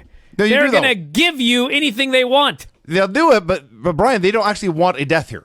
And well, you can trust me. They could put this guy down flat on his back. He may have died anyway. He didn't look capable. This other fucker get in. He didn't look capable of taking bumps. Then get him out of the fucking ring. It's a goddamn fucking tag team match. Could have been Jesus the Executioner. Christ! I was so bored watching a fucking Steiner squash. I don't think ever in history have I before or will I ever again say those words. I was so bored watching a Steiner squash match. Then he fucking picks one of these fuckers up, gives him a fucking square driver, and the crowd leaps to their feet. They're like, ah! They've never seen anything like that because they watch, WWF. Yeah. And they fucking start screaming. And then Randy Savage, he didn't use the F-bomb, but I'm going to use it because this is the gist of what he said. What the fuck was that? That's what Randy Savage says. Because he just saw a guy dropped on his head from a suplex. I think he thought it was a mistake, and Steiner killed the guy. But that was what he meant to do. And then that's not even the finish. No. They're like, oh, he's dead. Let's bulldog him anyway. They bulldogged him to death and pinned him. That was at least good. But fuck me, a chin lock and a fucking Scott Steiner, Rick Steiner squash match. Gah! Did you notice Rick Steiner's tights on this show? He had the numbers on them. He had random numbers all over his tights. He wore this a few times. Because he's smart. Gone back to WCW. Okay. Hey, by the way, we get stuff from, because Paisley's in kindergarten. Apparently she's good at math. What? She's your child. What? I couldn't even believe it. I wanted to call the teacher and go, this must How be dare wrong. you? Yeah, what do you mean there's a plus on here? This must be a minus. But apparently she can do math. I guess she's a little more like Whitney. So she'll be smart. Mm-hmm. Hanalei. Yeah, Luckily, don't say it. She's cute. Nah, she's pretty smart, too. Good dad. Anyway, yes, Rich Meyer survived, which I was stunned by. Because as soon as I laid eyes on this man, I thought this man's going to die for sure. Just by looking at him, he's like, this jobber's going to get jobbed. He was so jobber. This is like one of those old NWA Saturday Night guys where he didn't look trained. Yeah. Clearly had never exercised one lick in his life. Just grew out his hair, and they said, you're a wrestler now. But he survived. He survived. Some New York Giants running back I had never heard of was in the crowd. Mr. Hughes versus Bert Centeno. God, fuck me. I almost had to shut off the show. I was so fucking bored. What a match. His name was Bert. Bert. That's his name. Yeah. Bert. Short for Bertram. No, I don't think so. I don't know. Was it B-E-R-T or B-U-R-T? B-E-R. I have a B-E-R-T. It was B-U-R-T, then it was just Bert. Well. Which is funny because, no offense to anyone named Bert, but when you spell it with a U, it's much worse. Yeah. Am I the only one? Am I wrong? Yes. I drank No, so I'm much. not wrong. If I wrote down a piece of paper, it's like, Vinny, you got to go to NXT, and your name is Bert, okay? You can either spell it B-E-R-T or B-U-R-T. You're going to look at both those, you're going to go, E for sure. Yeah. Right, Craig? Craig Yeah, knows. because it's like I drank so much I burnt. You know? What? Yeah. With a U. What's happening? I don't know. I don't know, but he's not wrong. This is a horrible show. I'm trying to entertain No, myself. he's not. It's not. What are you talking about? Not this show. The show we watch. Oh, I don't know. No, our show's way better than this Raw. Yeah. Not even close. The Granny segment was better. Our opener was better than their opener. So, Mr. Hughes takes forever to pin poor old Bert here. Poor old Bert. Keeps beating him up. The fact of the matter is, Vinny, he pinning could have him. used any name. He chose Bert. He's got you there. That doesn't mean he deserves this savage beating, Mr. Yeah, Hughes. it does. He was a jobber. That was his fucking role, was to get beat up by Mr. Hughes. Which, by the way, the funniest thing was, they're just standing there and they ring the bell, and Mr. Hughes just walks over and goes, boom, and punches him and knocks him down. Yeah. I didn't laugh at that, but then it was all downhill. He should have just pinned him. Several days later, he pinned him with a Bubba Slam. Yeah. Horrendous. It was quite bad. The King of the Ring report, short and to the point. There's a Hogan Yokozuna main event. First round matches were Brett versus Razor, Perfect versus Hughes, Hacksaw versus Bam Bam, and Tatanka versus Narcissist. And Is there really a T? yeah, he was the narcissist. When he showed up, it was I know, but when they called him Narcissus, that was his name. It wasn't Narcissist. It was Narcissus. I think either way, you're supposed to emphasize that second syllable. There's no way his name was No, but you put a T. I believe his name was Narcissus. There was no T. First, it was Narcissus, like from Greek mythology. Yes, no T. Yes. Okay. But then later, it changed to the narcissist. Yes. With a T. Yes. Yeah. But that wasn't Narcissus. That was the Narcissist. The narcissist. No! The Narcissist. Who cares? Bert. Yeah. Bert Narcissist. Like Bert Narcissist. Bert's Bees is not with a U. You wouldn't buy it. I'm sorry. I need to recover from Bert Narcissist. He's such a narcissist. He kept the name Bert. Yeah. Do you know any guys we know named Bert who are quitting right now? Oh, that's not true. Yeah, both of them. I already canceled them. Anyway, Crush versus Shawn Michaels is also on that show. God. Which leads to Crush versus Razor Ramon, a plug for that in All American Wrestling. Yeah, can't wait to not watch that. Hacksaw Duggan versus Mark Thomas. I didn't watch 1 second of this match. Dude. I'm not going to lie. Jim Duggan was, I was so done by this very point. successful pro wrestler for like 2 decades. Mm-hmm. He did a vertical suplex in this match. Did he? Is that what that was? That's what it was supposed to be. It was I actually- so wretched. I saw something go wrong, and I thought I should watch that again, and then I talked myself out of it. So Howard Finkel is not there. Bobby Heenan is dropping constant jokes about Howard's out getting gender reassignment surgery. Hacksaw wins with a clothesline and then leads the entire building, including the brain, in the Pledge of Allegiance. Bobby did the Pledge of Allegiance? He actually did. Wow. Yeah. Here is where they went to commercial and they came back, and it was just unapologetic boob cam. They had a cameraman on his knees looking up at the woman, and you saw her breasts, and between her breasts her own face because you were looking up at her that way. Okay, there was one good thing after that Jannetty match. The 1, 2, 3 Kid does this promo. Bro, this promo was awesome. Yes. And a funny thing was, I mean, it was weird because there was no scale where you could see like how big or small he was. But like everyone remembers him being a tiny guy. He is not a tiny guy. No. He's a skinny guy, but he's a pretty big dude. Like if he walked in this room, I don't know if he'd be the biggest guy in this room, especially nowadays. He's pretty skinny, but I mean, he was a pretty He's big 6 feet fucking tall. guy. Yeah. And he's pretending to be a little kid. Like, I'm still wearing my Raw shirt.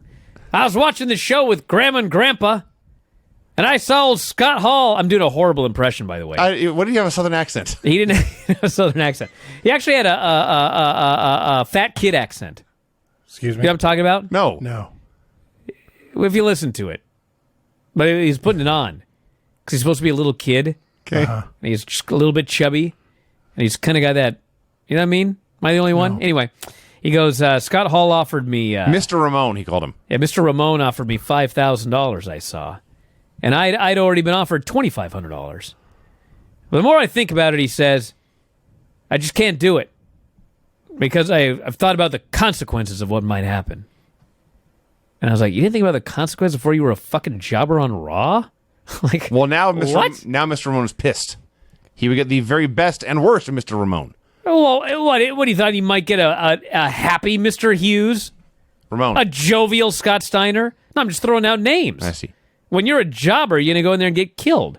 He's acting like, oh, man, now I thought about it. I could get hurt. I'm going to get extra killed this time. Yeah, it was weird. Hall's But he up. did a great interview. It's a very sincere, Yes. believable. He played the character great. Yes, he's playing the everyman who is in way over his head and knows it.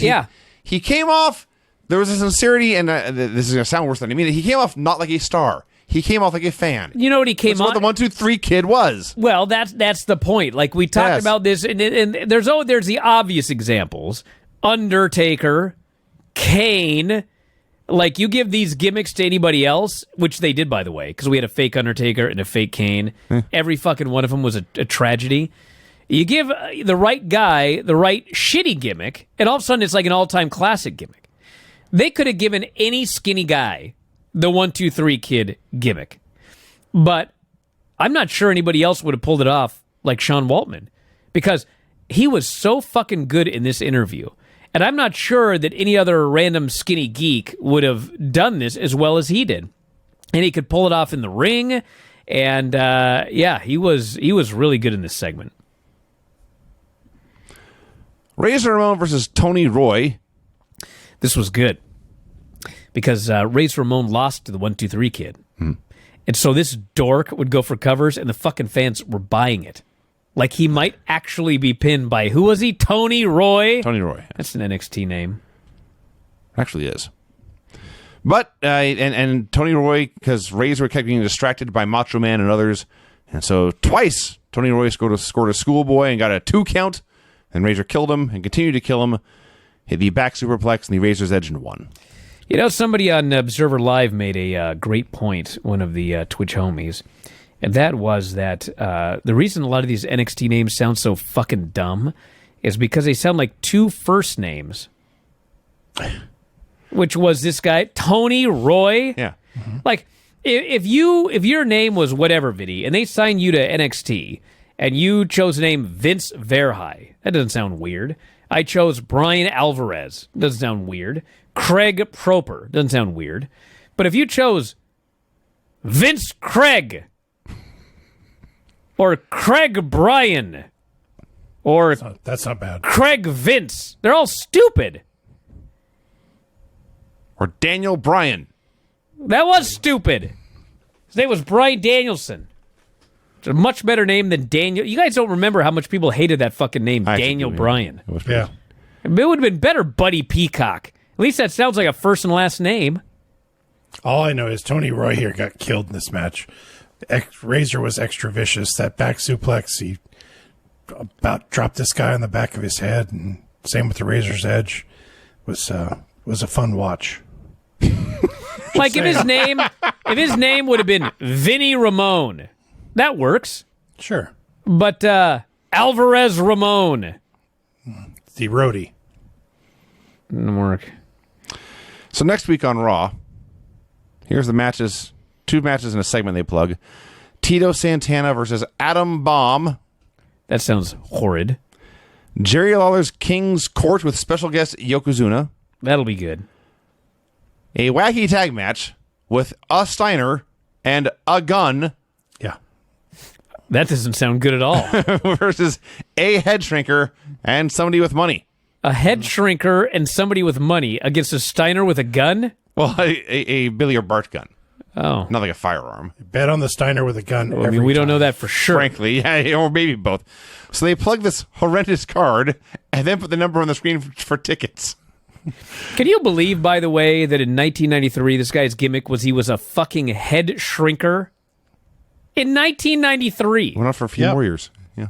I mean, maybe if it had been like 1933, but Jesus, 1993, he's a head shrinker. He's a savage that cooks people and shrinks their head.